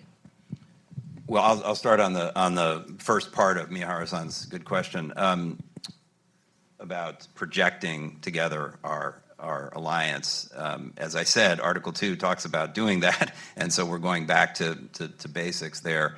And I think I was critical of IPEF earlier, but I'll say something positive about IPEF, which is that the agenda, the menu of issues that's in there is actually pretty much the menu I would have written down if you gave me a blank piece of paper and asked me, or if I were answering your question without that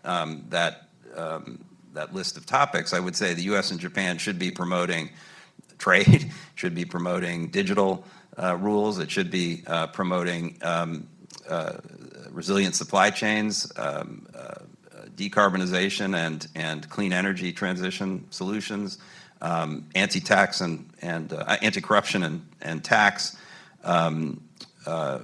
good tax policies. All of these issues, which I just recited in order, are the kind of IPEF agenda. And I think if we can make progress on some of those issues, and I do think we will make progress, as I said, I think before APEC you're going to see some positive developments there on those issues. I think that will be very significant. The partner countries, there are 12 other countries in this group, from India to Fiji, and including a wide range of partners that really matter to both of us, I think are looking for particularly the U.S. and Japan, to offer something in those areas that's tangible and does require money, and it does require, I think, something that helps them with the difficult things they're going to have to do to implement some of those things, which is why market access is important. So I do think this ultimately ought to be taken to Congress, but I do think it's a good agenda, and I would focus on that. It's a good platform. Yeah, and just quickly on your on your question, the agreement to share the use of this ammunition storage area in Kadena, it's really vast part of Kadena Air Base, where ammunition is stored, and the Japanese side has been interested in having some access to that for their own storage purposes for some time. So very positive that finally there's an agreement on this. Historically, two things have been true. One, Japan has under-resourced investment in munitions. And number two, Japan's ammunition storage areas are predominantly in the northern part of the country, Hokkaido and the northern part of the country, right? So what's positive about these both the 2+2 announcement as well as the initial indications of Japan's focus is an intention to correct both of those things. So creating more storage locations, logistical support areas based more broadly in the south and western part of the country, and then investing more heavily in munition stocks themselves. Deterrence is about big things and small things, right? It's about shiny platforms and ships and airplanes, but it's also about things like, how many bullets you have. And Japan has traditionally under-resourced that last part, and I think it's very positive and says a lot, speaks to the credibility of defense posture that Japan is choosing to, I think, focus more on that in the near term. And on that high note, let us conclude this panel discussion on foreign policy. Thank you all for being here today. Thank you again to the Japan-America Society of Washington, D.C., as well as Brookings. And if you will join me in thanking both Chris and Matt. Thanks a lot.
Yes, okay, that's perfect.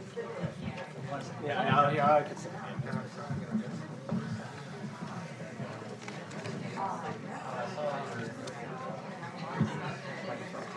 Should we just get going, or I think it's in transition, but if we take long, they might leave. So.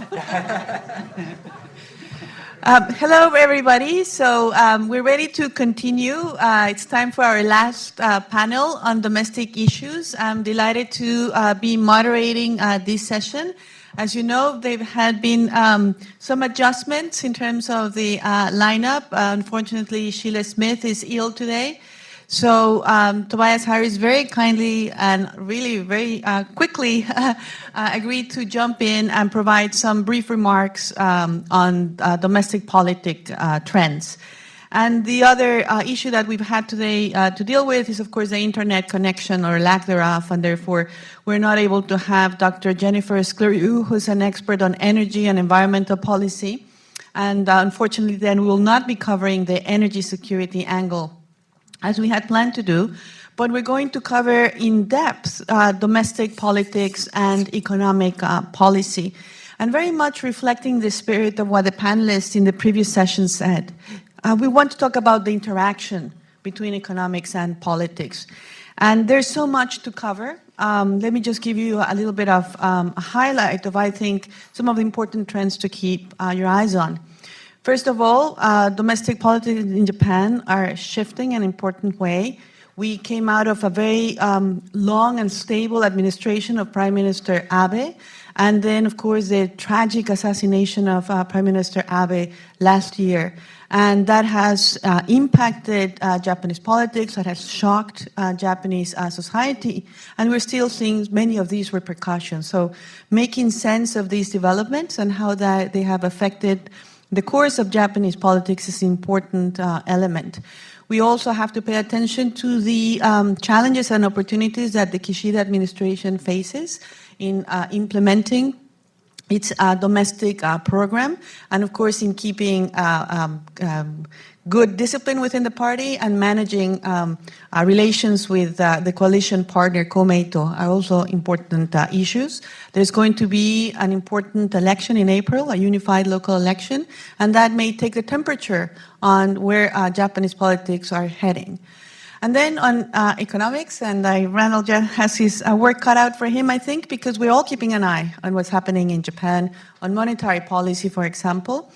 Given that many other central banks have moved to restrict, to tighten monetary policy, and the Bank of Japan has given us surprises, and then it doesn't change that much. So all eyes are on what's happening on that front. On fiscal policy, we got a little bit of that discussion in the conversation with Ambassador Tomita on the question about how can Japan afford the many programs that it wants to embark on. COVID recovery, stimulating the economy, addressing the needs of families with small children, and of course the defense hikes. So fiscal policy, hot button issue, I think, in Japan today. There might this change coming up in the governor of the Bank of Japan, and again, people are trying to understand where Japan is heading, and that's going to have huge international repercussions. So again, we think of the interaction between politics and economics, but also interaction between the domestic and the international. Now, I have two truly excellent experts on these issues, and they're going to bring a lot of light, not heat, as they say, in this conversation. So let me introduce them in the order in which I'll ask them to offer some opening remarks. Tobias Harris is Deputy Director and Senior Fellow in the Asia Program at the German Marshall Fund. And he's a keen analyst of Japanese politics, and he wrote an authoritative political biography of Shinzo Abe that I highly recommend, The Iconoclast. Dr. Randall Jones is Distinguished Fellow at the Korea Economic Institute, and prior to that, Dr. Jones had a distinguished and long career at the OECD for 30 years, where he wrote every single economic review of both Japan and Korea. And he also recently authored a book by the title The Japanese Economy. So all questions you may have on that topic, Dr. Jones is the right person to address them. So why don't then we get going. And Tobias, again, thanks so much for this change in role and, asking you to do this. We greatly appreciate it. Thank you, Maria. Thank you, of course, to Brookings, Japan America Society of Washington. It's really great to be back on stage in a role different than I expected, and Sheila, of course, leaves big shoes to fill, so I will do the best I can over the next few minutes. I want to just frame my remarks really by asking a question, and maybe even with a show of hands, we'll make it a little participatory, but when we're doing this next year, which I assume we will, how many people in the room think we'll still be talking about Prime Minister Kishida in a year from now? Okay, then I might be preaching to the choir to some extent. I mean, not that, so on the positive side of the ledger, I think, for Kishida, I mean, I think the most important thing to note, looking at what enabled Abe to have a record-long, almost 8-year tenure as prime minister, clearly, one of the most important factors remains, and that is that you have an opposition that has been unable to overcome the public's allergy to the idea of the opposition being in power again. That allergy persisted throughout the Abe years, very much remains the case now, and I mean, all you have to think about it as the opposition was given a gift, essentially, with the Unification Church scandal. I mean, you could not have asked for something that, clearly the public was disillusioned by what it said about LDP governance, the kind of compromises the LDP has made to govern, and I mean, the opposition has basically made no gains at the LDP's expense. At this point, if there was a general election tomorrow, it is hard to imagine the outcome being that different than elections we've seen over the last decade. Low turnout, an election basically decided by the fact that the LDP and Komito organized vote is as strong as it is. The numbers would probably look pretty similar, but I want to asterisk that because I am going to come back to that. So, in that sense, I mean, the factors that threatened LDP rule in the past, when you had a viable second party, that is not the case. The LDP continues to benefit from the fact that the public cannot even think about the opposition governing. But as I think the show of hands or lack thereof suggests, Kishida does have a problem, and it's not just his approval ratings. I mean, it's everyone can look at the polls, and his numbers are low. But it's bigger than that, and I think he does have an authority problem, and I think unless he can solve that, he really is going to have a problem. Maybe he makes it to the end of his term in September of 2024, but it's difficult to imagine lasting beyond that if he can't address that. And just by way of thinking about why he has this authority problem, I want to just look back at what enabled Abe to last as long as he did. And I think there's a few factors. And if you go down the list, you'll see Kishida's missing them in critical ways. First of all, Abe had factional strength. He, of course, was the de facto leader, basically of the party's largest faction. I think that gave him sort of a natural center of gravity. Of course, other factions kind of looked at where the numbers were and said, we're better off aligning with him, seeing what we can get out of that, getting cabinet posts, getting goodies from that, rather than opposing him.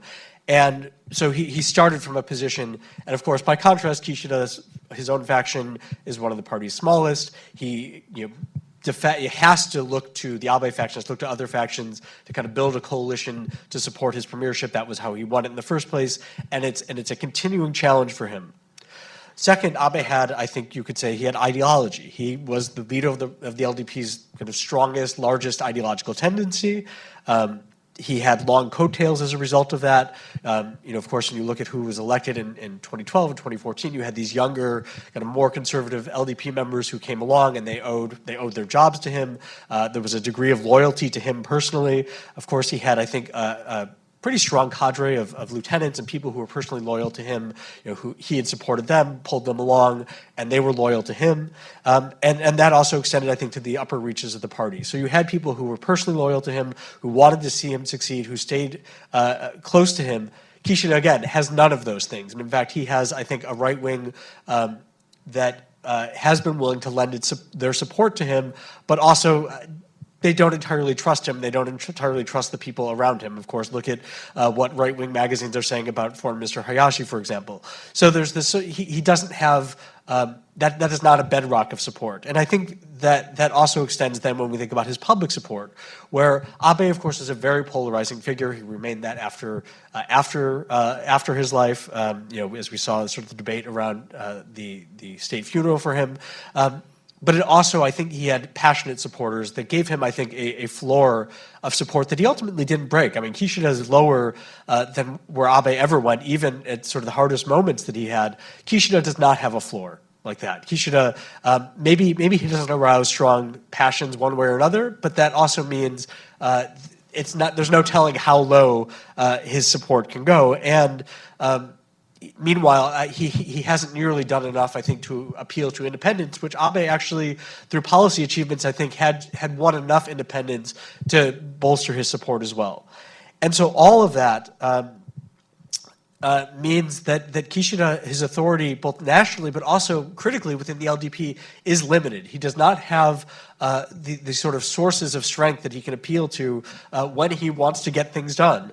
And so, the contrast again with Abe is where Abe had sort of a virtuous cycle of political strength, where because he had public support, he could do things that were popular, which gave him more public support, and of course then he was able to reward his followers, and it's sort of this, everything was sort of all these factors were supporting each other, and maybe Kishida is going the opposite direction, where because he lacks strength, there's not enough discipline within the LDP, so people don't feel inclined to support him, which weakens his grip. And so Kishida is sort of stuck in this vicious cycle now where he can't break out of the cycle. He can't show that he has the authority. And just as a final source of strength for Abe that Kishida is, I think, trying to reach for but doesn't quite have yet, and that is, I think, a statesmanship premium. And I think towards the end of Abe's tenure, when he was suffering from low approval ratings due to scandals and other things, I think one thing he was able to turn to was this perception that he was a statesman who was guiding Japan through a challenging international moment. I think Kishida is trying to do that now, but I think without these other sources of authority, it doesn't quite help him in the same way yet. So all of that suggests that he really has a problem on his hands, and I think what we're seeing this manifest as, and I'm mindful of time, is that the LDP is just not nearly as disciplined as it was during the Abe years. The LDP, and maybe to some extent that's also a function of when the LDP came back in 2012, memories of having lost power in 2009 were very fresh. And now that's long in the past. There's not much of a threat from the opposition. And so there might be a sense that the LDP can afford to be a little more unruly than it was immediately after its return to power. And so just, Kishida at this moment, I'll just run through the problems he has just disciplining his party right now. One of the biggest problems is that the Abe faction, the party's largest faction, is in some ways a black hole, that it's leaderless. You have a number of people vying for leadership, which creates, I think, discipline problems, because some people want to challenge the prime minister as a way of showing that they can be a credible leader of the Abe faction and maybe to a larger extent the right wing of the party. And the faction is unhappy about that. They would prefer to have a standard bearer when the leadership election rolls around who could represent the faction in a leadership election. So you have this very big, very unhappy faction at the heart of the party. You do have a right wing that also, again, you have lots of people vying for the leadership of it. There's not a unifying figure on that wing of the party, and so of course they're looking for issues to challenge the prime minister, and he basically gave them one with his tax hikes for defense, and they are using that to differentiate themselves from the prime minister, to attack the prime minister, and of course those ambitious people on the right who are trying to find a way to emerge as the leader of that group of the party are using that issue. We've also, in recent weeks, I'm not going to go into this too much, we can talk about this in the Q&A, but former Prime Minister Suga is finding his voice as a critic of the Prime Minister, and he, of course, could play a role as a possible kingmaker. And just maybe to foreshadow what Randall might be talking about a little bit, fiscal policy has always been, I think, a very divisive issue in the LDP. It's been a source of a lack of discipline in the past. When you look at the LDP key kind of post Koizumi, post 2006. The biggest fights were about fiscal policy, whether to cut spending, whether to raise taxes, how much you can get away with not dealing with the fiscal problem, and those issues seem to be bubbling back up. And the Bank of Japan question is going to force that issue, and that's not going away. And again, there's also, I think, an Abe legacy question here, where people on the right are going to be very careful of protecting Abe's legacy and defending Abenomics and criticizing Kishida for deviating from that. So I guess the last thing to note then is that maybe given these circumstances, it's not a surprise that Kishida might be reaching for the best, perhaps the strongest tool a prime minister has to discipline his own party, which is the threat of a snap election. So of course, we've heard lots of rumbles about that. Possibly after the G7 summit in the spring. And maybe it's quite likely that Kishida will go for that, but he's got a bumpy road to get there. Of course, the LDP has to perform well in local elections. Maybe that's not much of an obstacle. The other elections they have to perform well will be for by-elections in late April. A couple of those seats might be easy victories for the LDP, but any sign that Kishida doesn't have the strength at the ballot box is going to make it harder for him to credibly say to the party, we should go to the polls, we should have a snap election. And so that really is going to be the big question this year. It'll determine what his lease on political life ends up being. And if he does lead the LDP into a snap election and they lose seats, it's really hard to imagine a long-term administration, even if he somehow can limp to the finish line in September of 2024. So I'll stop there and turn it over to Randall. Thank you very much, Tobias. That was great and on such short notice, very impressive. Randall, please go ahead. Well, I'm very happy to be here and want to thank Maria and Brookings and the Japan American Society of Washington. I must admit I'm not a member yet, but I've been overseas for 30 years, so I have a good excuse. But I enjoyed your remarks. That was very sobering, I would say. I'll talk about the outlook first. As an economist, that's my least favorite thing to do is make projections. At OECD, I did it 4 times a year for 30 years and haven't done it for a year or two, but I give you my ideas on the outlook and what it means for fiscal and monetary policy. So first, Japan faces 2 big headwinds. First is the global economy. We see a threat of recession, perhaps in the U.S., Europe, other countries, and world trade will be slowing. IMF projected last October that world trade growth would slow from 4% last year to only 1.6% this year. Since that forecast was made, we've had China abandon zero COVID. So that brings some optimism that perhaps they will go from 3% growth last year to maybe 4% or 5%, and that would help the world economy, and especially Japan, since 1/5 of their exports go to China. The second big headwind is inflation in Japan. So we've had 40 years with mild deflation or very low inflation, and in December, we got to 4%. So it doesn't seem high compared to the US. We got to 9.1. UK got up to double digits. But 4% is a shock to a country that has no experience with inflation for so long. So that means that consumer incomes have been reduced in real terms, and their confidence has also been reduced. So we look at last October, if you look at the wage level adjusted for inflation, it was 2.6% lower than a year earlier, a 2.6% drop. So that means private consumption will be squeezed. And so this is another big headwind. How is Japan going to cope with this? So how they are coping with it, as usual, is fiscal policy. So fiscal policy is offsetting the effect of the price shocks. So last year we passed 2 supplementary budgets. One was for 0.6%, one for 5%. That's 5.6%. That's a lot of money. And this money is being used to offset or mitigate the effect of higher inflation on households. And so that's sustaining the economy. So what's growth going to be? Well, the OECD, my successors forecast 1.8% for this year. And the IMF said 1.6. That was in October.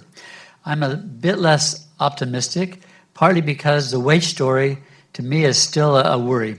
If you look at the wage negotiations, we started the Shunto yesterday with a meeting between Rengo and Keidan-ren. But there was a survey taken in Tokyo of the small and medium-sized enterprises, the SMEs. And according to the survey, 3/4 of the SMEs do not plan to raise their wages in 2023. So that means their workers will be taking a 2 to 3% real wage cut, which is not good for growth.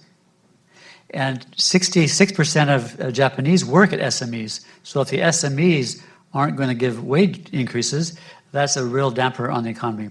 So I think this year we'll have growth above 1%, maybe 1.25%. And then what happens next year?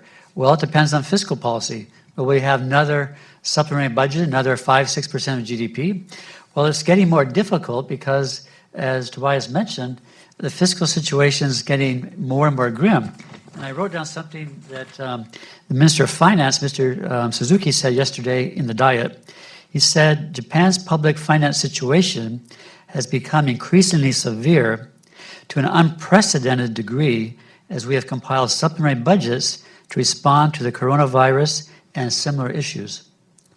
So these packages have kept Japan growing. We've had 1.6% in 2021, the same in 2022.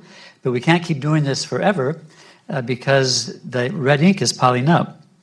So in 2010, Japan set a target. By 2020, they wanted to have a balanced budget.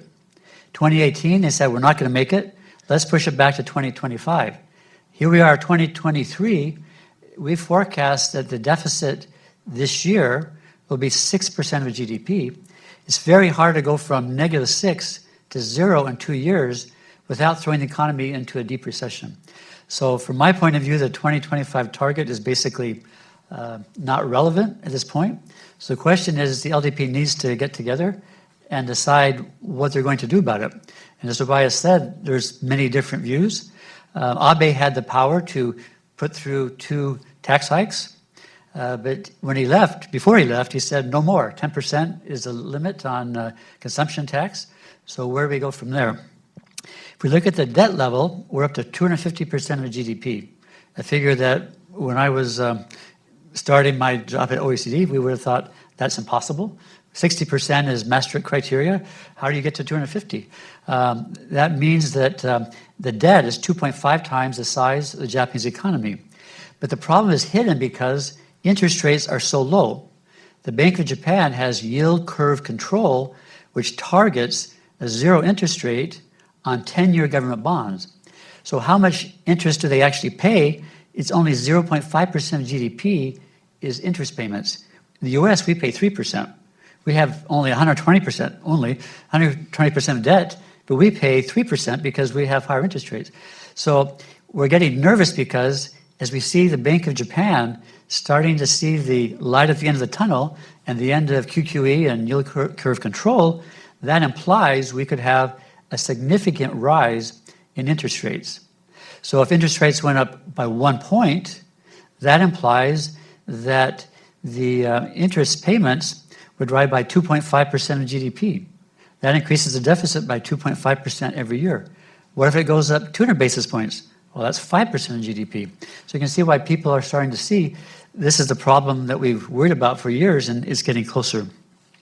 So on monetary policy, the idea about what are we going to do in the future? Well, first of all, as you mentioned, Kuroda-san is retiring at the end of March after 10 years. And we don't know who will replace him. He might be somebody not as loyal to what has been done and might not have the same perspective. And the second thing is that, well, everyone's raising interest rates like the Fed and the Bank of England and Korea. Bank of Japan has left the short-term rate negative. And so that means the gap between interest rates between Japan and other countries has gotten very wide, and the yen has depreciated tremendously down to 150 at the low point. So we have a situation where people are thinking, what's the next step? And on December 20th, the Bank of Japan took a very important step. They raised the band on the interest rate target by 25 basis points. So before, the 10-year bond yield had to stay between negative 0.25 and positive 0.25. Now it can go from negative 0.5 to 0.5. So Kuroda-san said this isn't tightening. It's just a measure to make the financial markets work better. But the financial markets quickly reacted, and the long-term rate, the 10-year rate, went up to 0.5 almost immediately. So what happens next? Well, it depends on who they appoint, and that's a good question. There's a lot of good candidates. We'll see who comes in. But I don't think they're going to move that quickly, because if the world's facing a recession in 2023, it's not the time to be raising interest rates. And so I think the first thing the next person will do, next governor, would be to keep widening that band to 75 basis points, to 100 basis points. Eventually you get to the point where you get a market equilibrium. And then finally, when economies take off again, perhaps 2024, then try to get out of negative interest rates, which is hurting the banks. And that's a key issue in Japan. So I think monetary policy is really up in the air, but I think it'll change gradually. And it'll take a couple of years to really unwind 10 years of this quantitative easing. Let me just close by kind of the real issue, which is demographics. And so Japan's population is set. We're not good at forecasting, but demographics is much easier to forecast, but it'll drop by about a quarter to maybe slightly under 100 million people. And the share of elderly, 65 and over, will rise from 28% up to 39%. So that means there'll be 1.3 person of working age, 1564, for every retired person. That means a huge burden on the working age population. So you can see why young people might be a bit pessimistic. They'll have to support themselves and pay the long-term care and health care. And not only will there be lots of old people, there'll be lots of really old people over 75. And that's when long-term care spending really takes off. So the future fiscally is very difficult. And then we add on the doubling defense spending, that adds to this issue. So the question is, how is Japan going to address the issue of the birth rate, which is going down since 2016? The question of more women working, it's gone up a lot, but many are still non-regular and not having key roles in the economy. And what about older people? Why do we have a retirement age of 60 when people live to 84? So I'm actually going to write the next OECD survey of Japan, and that's what I'm going to write about. How do we cope with this demographic tidal wave? And that influences all the decisions we have to make now. How are we going to pay for it? And so Kishida-san has said, now we're going to have the year of the child. This year will be focused on children and families. There's a new agency. I think it's what Kodomo Kate Cho in Japanese, children and family. So this is the focus, but what are we going to do and how are we going to pay for it? And that's the key question. So let me stop there. I hope I'm not too pessimistic, but No, thank you. Again, it's been a tour of the force from both panelists. And I want to ask each of you a couple of follow-up questions and then bring in the audience. I'm sure we're going to have a very lively conversation. I'll start with Randall first this time. And Randall, what is your take on the new capitalism? I mean, that is Kishida's term for his overall economic program. And, some of the sound bites are that it wants to achieve a better balance between growth and distribution. But then when you get to the nitty-gritty of how you actually do that, there's been a lot of discussion as to whether we have enough specifics. Is it very different or not from Abenomics? And how much progress has it actually been achieved on that front? So why don't I start there? Well, I think it started off as something trying to improve inclusion and reduce inequality. But over time, it's kind of morphed more into public investment in areas such as human capital, the transition to a green economy, digitalization. So I think it's become more of a growth strategy more than an equalization strategy. So Japan, like in OECD countries, is kind of in the middle in terms of equality. They're much more equal than the US, but not as equal as European countries. So it's somewhere in the middle. So we could argue we need more inclusion, but we also need more growth because of the fiscal and aging problems. So we really need to focus on both of these issues. And my personal view is the key to inclusion is the labor market, because we have non-regular workers and we have regular workers. Non-regular make 65% as much as regular, often for doing the same job. So we artificially create huge wage inequality. So I think we need to focus on the labor market to get more inclusion, and then human capital investment and digitalization so that even SMEs can have high productivity. Problem is the SMEs are unproductive. So if you could digitalize the whole economy, the SMEs, not just the big companies, then we can narrow wage gaps and get the equality and the growth that we want. Thank you. And I think that you already have partially answered the second question I have, but I'm going to pose it just in case there's more to add. But, You know, when I think about some of the perennial discussions and issues in Japan's economic policy, one is, of course, the question about tax hikes, and that certainly now, as Tobias mentioned, is going to become a more of a focal point. But the other one is wage increases. And the idea is that, you know, standards of living are not going to go up, especially now that we have this inflation, if we do not address that as a key challenge. And Japanese prime ministers, former Prime Minister Abe, late Prime Minister Abe, made this crusade, but he didn't really move the needle. So what can prime ministers do? What can different actors in the economic system do to get us to what all that we acknowledge that increasing wages would be good for the economy and the society? Well, that's been a mystery and a frustration for decades now. We have a country where we have a severe labor shortage. We average 1.6 job offers for every applicant.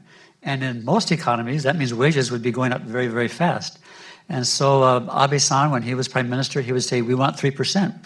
And one year, when I was talking, we had a meeting with him, and he said, well, I asked for 3, and the Toyota union only asked for 2.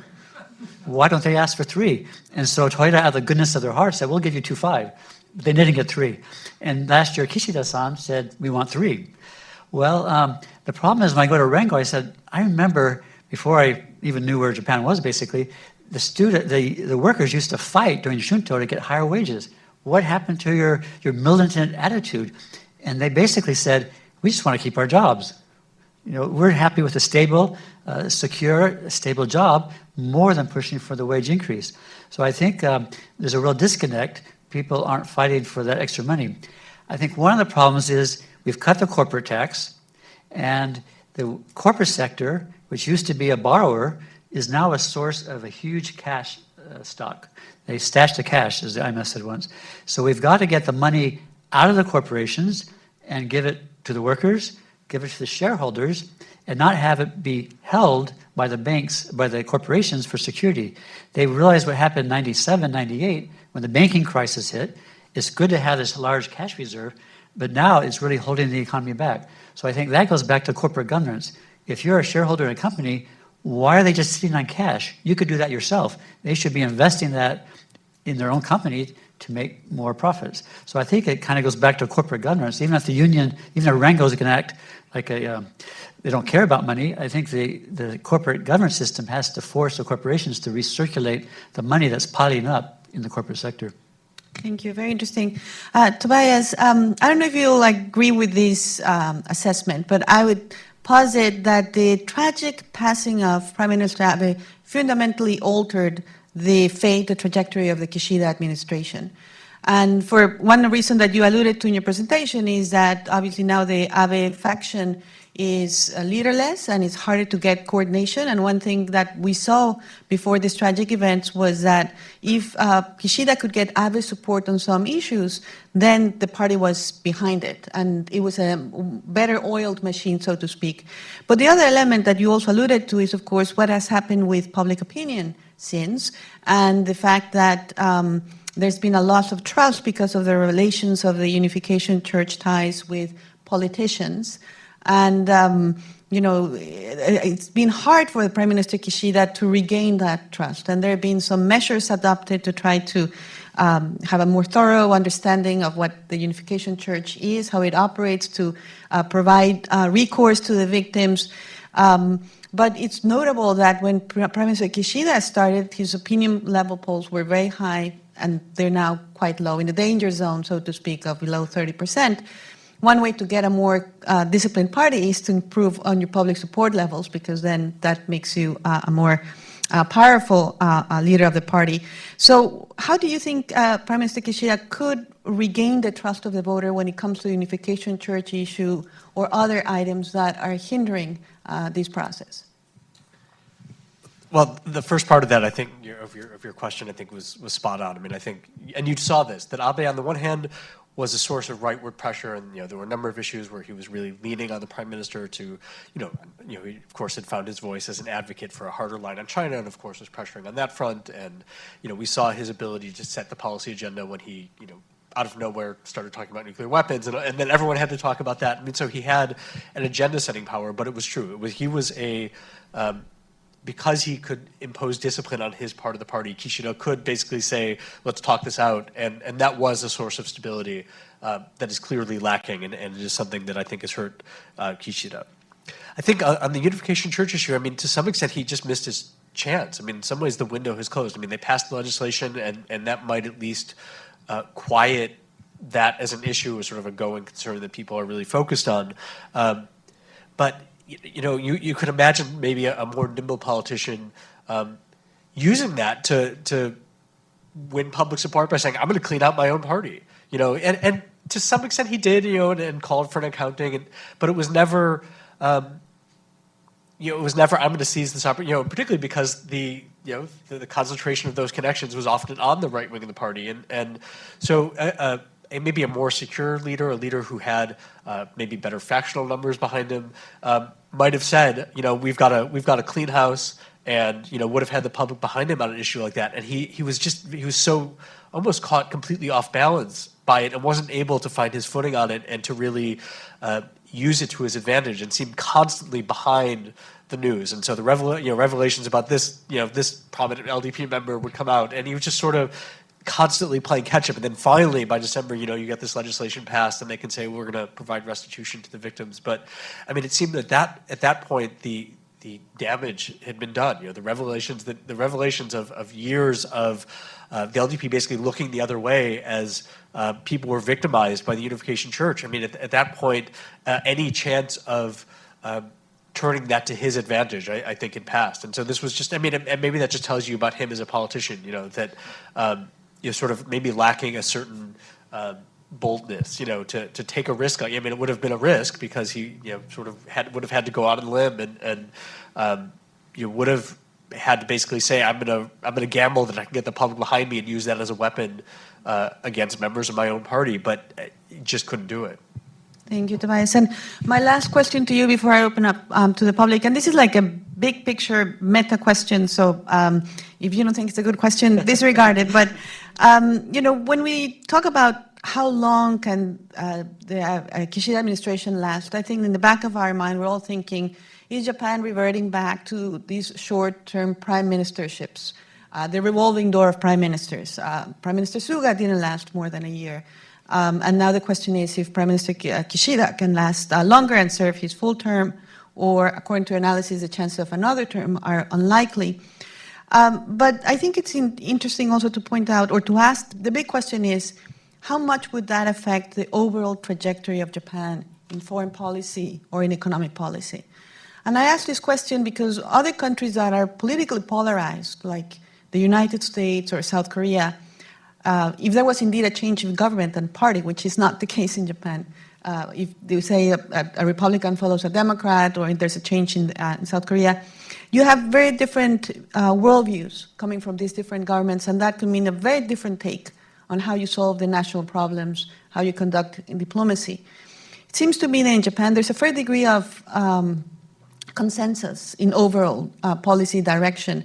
And many of these security reforms that we have spent most of the morning discussing, you have a prime minister who comes from what is considered a more liberal, dovish faction, actually providing a very robust program of military expenditure, of counter-strike capabilities, of stepping up on Ukraine and so forth. So I know that getting those tax hikes passed, obviously if the prime minister is not strong politically, it's going to not be possible. But in terms of overall direction of the country, how much is set in? And it's a structure versus agency question, if you will. No, it's a great question. So when Kishida became prime minister, I wrote an article on foreign policy, and the question of that basically was, what does it even mean to be a liberal in today's LDP?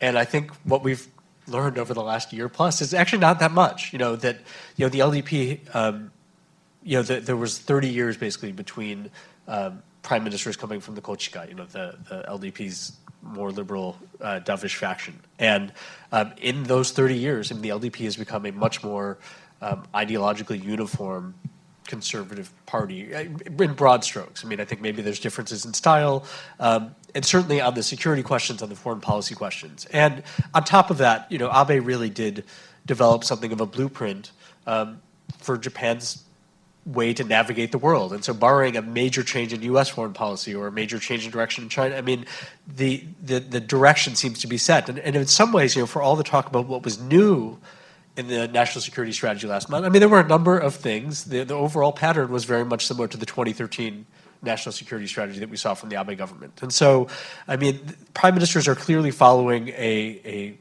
blueprint, and of course adapting to specific circumstances. And Kishida made a major change as far as where Russia fits in Japan's foreign policy that Abe was not pursuing. So clearly, there's room for change in response to events. But on the whole, the pattern we've seen. I'm not going to reiterate that.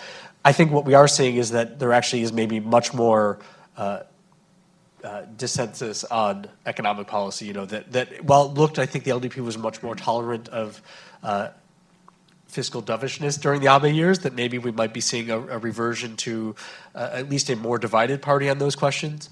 And as a result, I mean, if we do get weaker prime ministers or shorter-lived prime ministers, that any sort of bold decision-making on these questions, I think, is going to be hard to fathom. I mean, coming up with some sort of grand bargain on fiscal policy, I mean, it's unthinkable. Which is why, I mean, Kishida, unless he can find his way out of this rut, it's very difficult to see him kind of getting this kind of settlement that he wants in these questions. And that's what we should look for. That it's just going to be hard to imagine a prime minister being able to do anything that might court a public reaction or risk unpopularity if they're not in a stable, strong position to begin with. So. That's, I think, where we find ourselves now. Great. Thank you very much. So now time for questions. I'll take two at a time. This gentleman, and then Ryan, and then this lady and that gentleman. Barry Wood, RTHK Radio in Hong Kong. Randall, I'd like to ask you, what are the implications for two factors? One, that the Bank of Japan holds most of the government debt. Two, that Japan is America's biggest creditor. Great. So hold on, Randall, and let me take Ryan's question. Those were great questions. Thank you. Ryan Schaefer, Japan America Society of Washington, D.C. So we didn't benefit from having Jen Sklerou on the panel with us today, and Jen is an expert in energy and climate policy in Japan. So I want to impose upon you to bring those factors back into the conversation.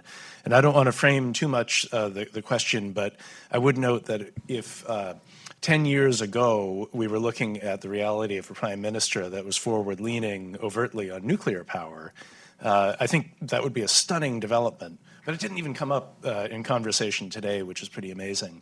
And perhaps, Randall, if you could factor in a bit of discussion on natural resource challenges, gas prices, and the impact that we might be looking at on the economy, and maybe the interplay politically on what sort of reality Prime Minister Kishida or Prime Minister next might be facing going forward.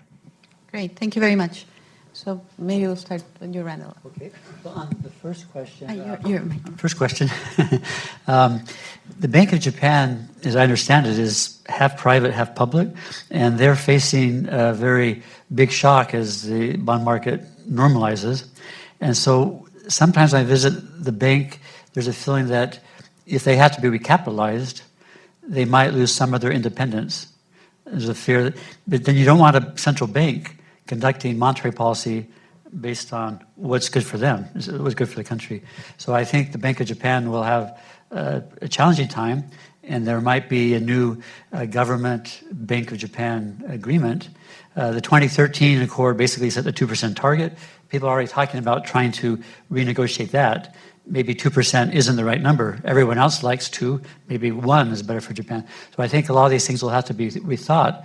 But the Bank of Japan is in a situation where their balance sheet is vulnerable. On the question of Japan as a creditor, basically they've been having a few current account deficits. They have trade deficits because of energy being so expensive.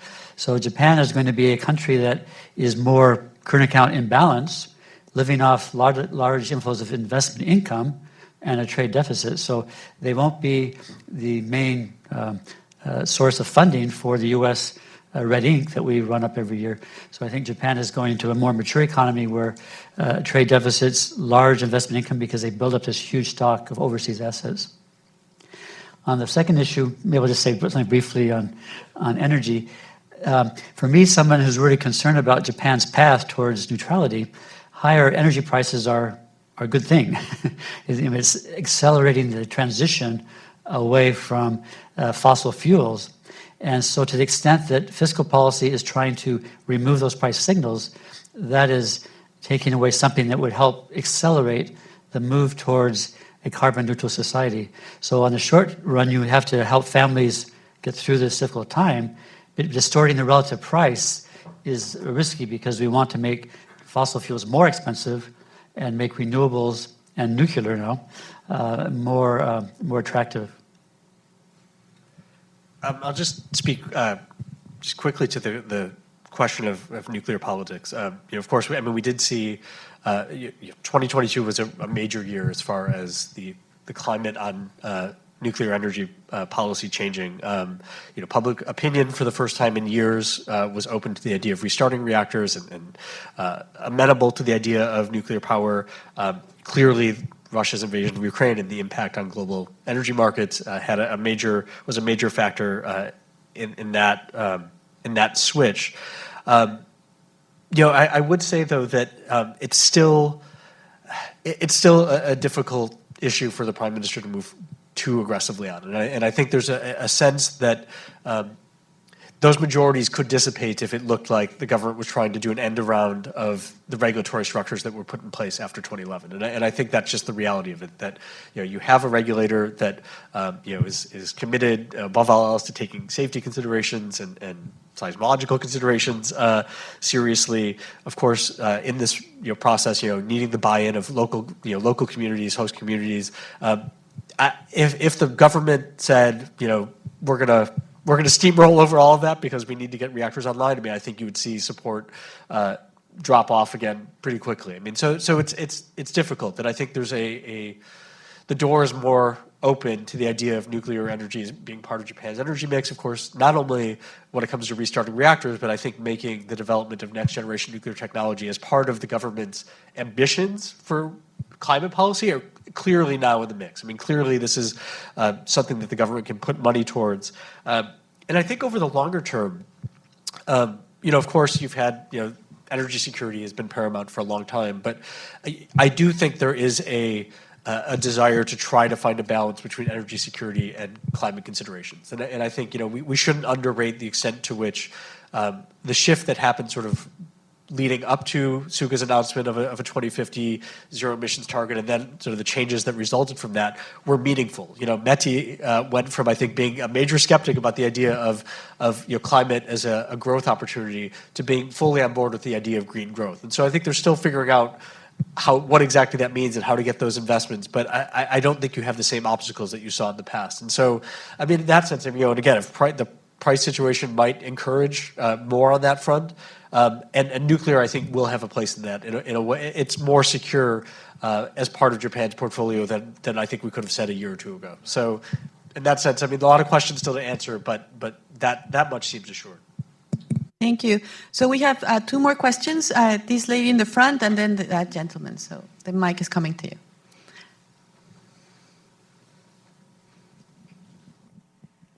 Hi, I'm Kristen Luck. I'm the Okinawa Collection Librarian at the George Washington University. Randall, you mentioned that the persistent issues that need to be addressed are birth rate, women in the workplace, and the aging population. So what about women in the workplace? What do you and Tobias anticipate in terms of addressing women's equality in the workplace and or the legacy of womenomics? Thank you very much. And then this gentleman in the center. Can you raise your hand so they can see you?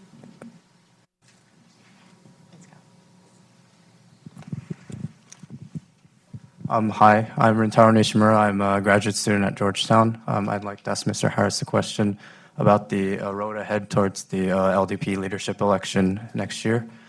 So given recent developments with, ex-Prime Minister Suga's criticism of the Kishida cabinet and, rumors that there are, the sort of marginalized factions are thinking of coalescing behind him, either to support his bid or maybe Kono or Ishiba's bid for the leadership, and I guess the relative disunity of the Abe faction, do you think there will be a fundamental shift in the power dynamics within the party towards, I guess, the Abe wing, towards more moderate forces? And in relation to that, do you think the Abe faction will be able to hold out without fielding a candidate from their faction in the upcoming election? Thank you.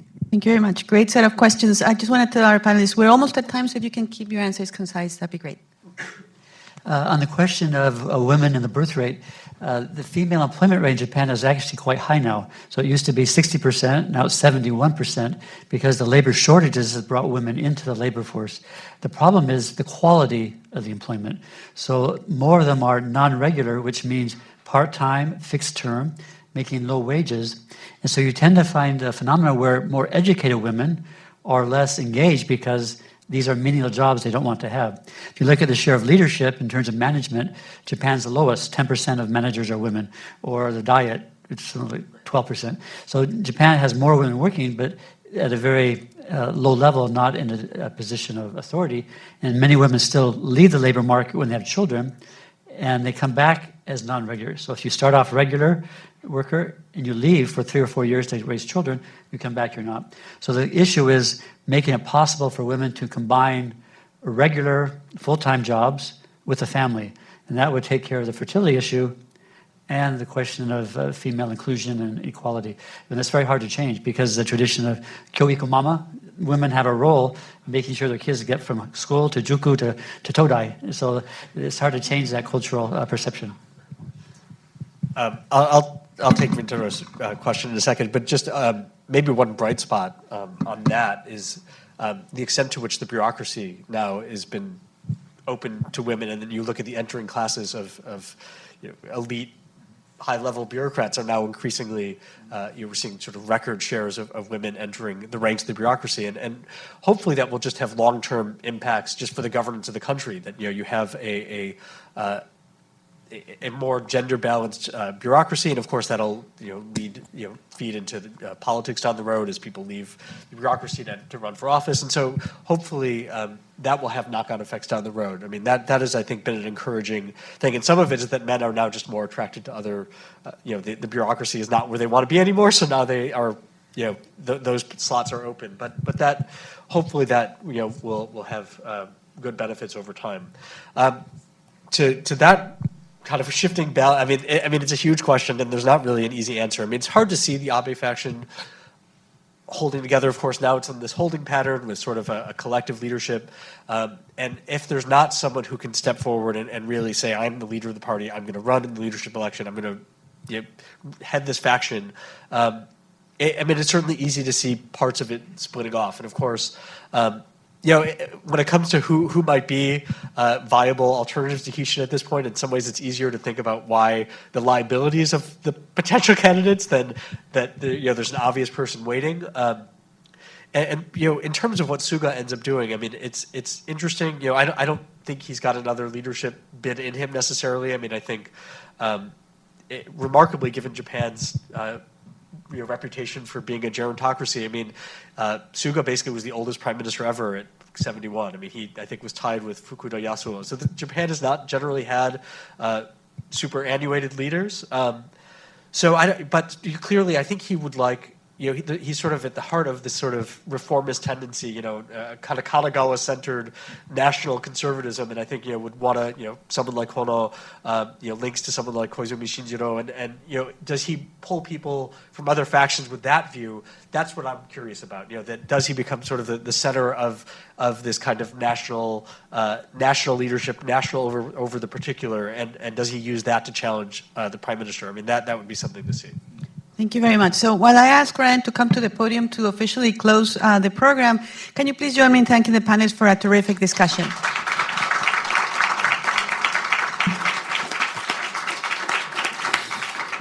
So on behalf of Japan American Society of Washington, D.C. and the Brookings Institution, thank you all for coming.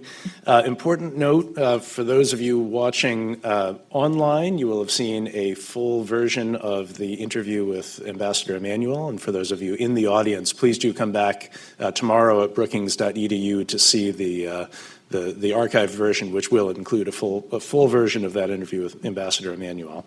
I want to acknowledge Naoto Eko and Jen Skleru, both excellent, both unable to join us today despite having been ready and willing to do that, so thanks to both of them and our regrets. And thanks again to NAJAS for having supported this program for the past 11 years. Please join me now in thanking all of our speakers, Ambassador Tomita, Ambassador Emanuel, Shihoko Goto, Chris Johnstone, Matthew Goodman, and Randall Jones, Tobias Harris, and of course, my co-host, Mireya Solis.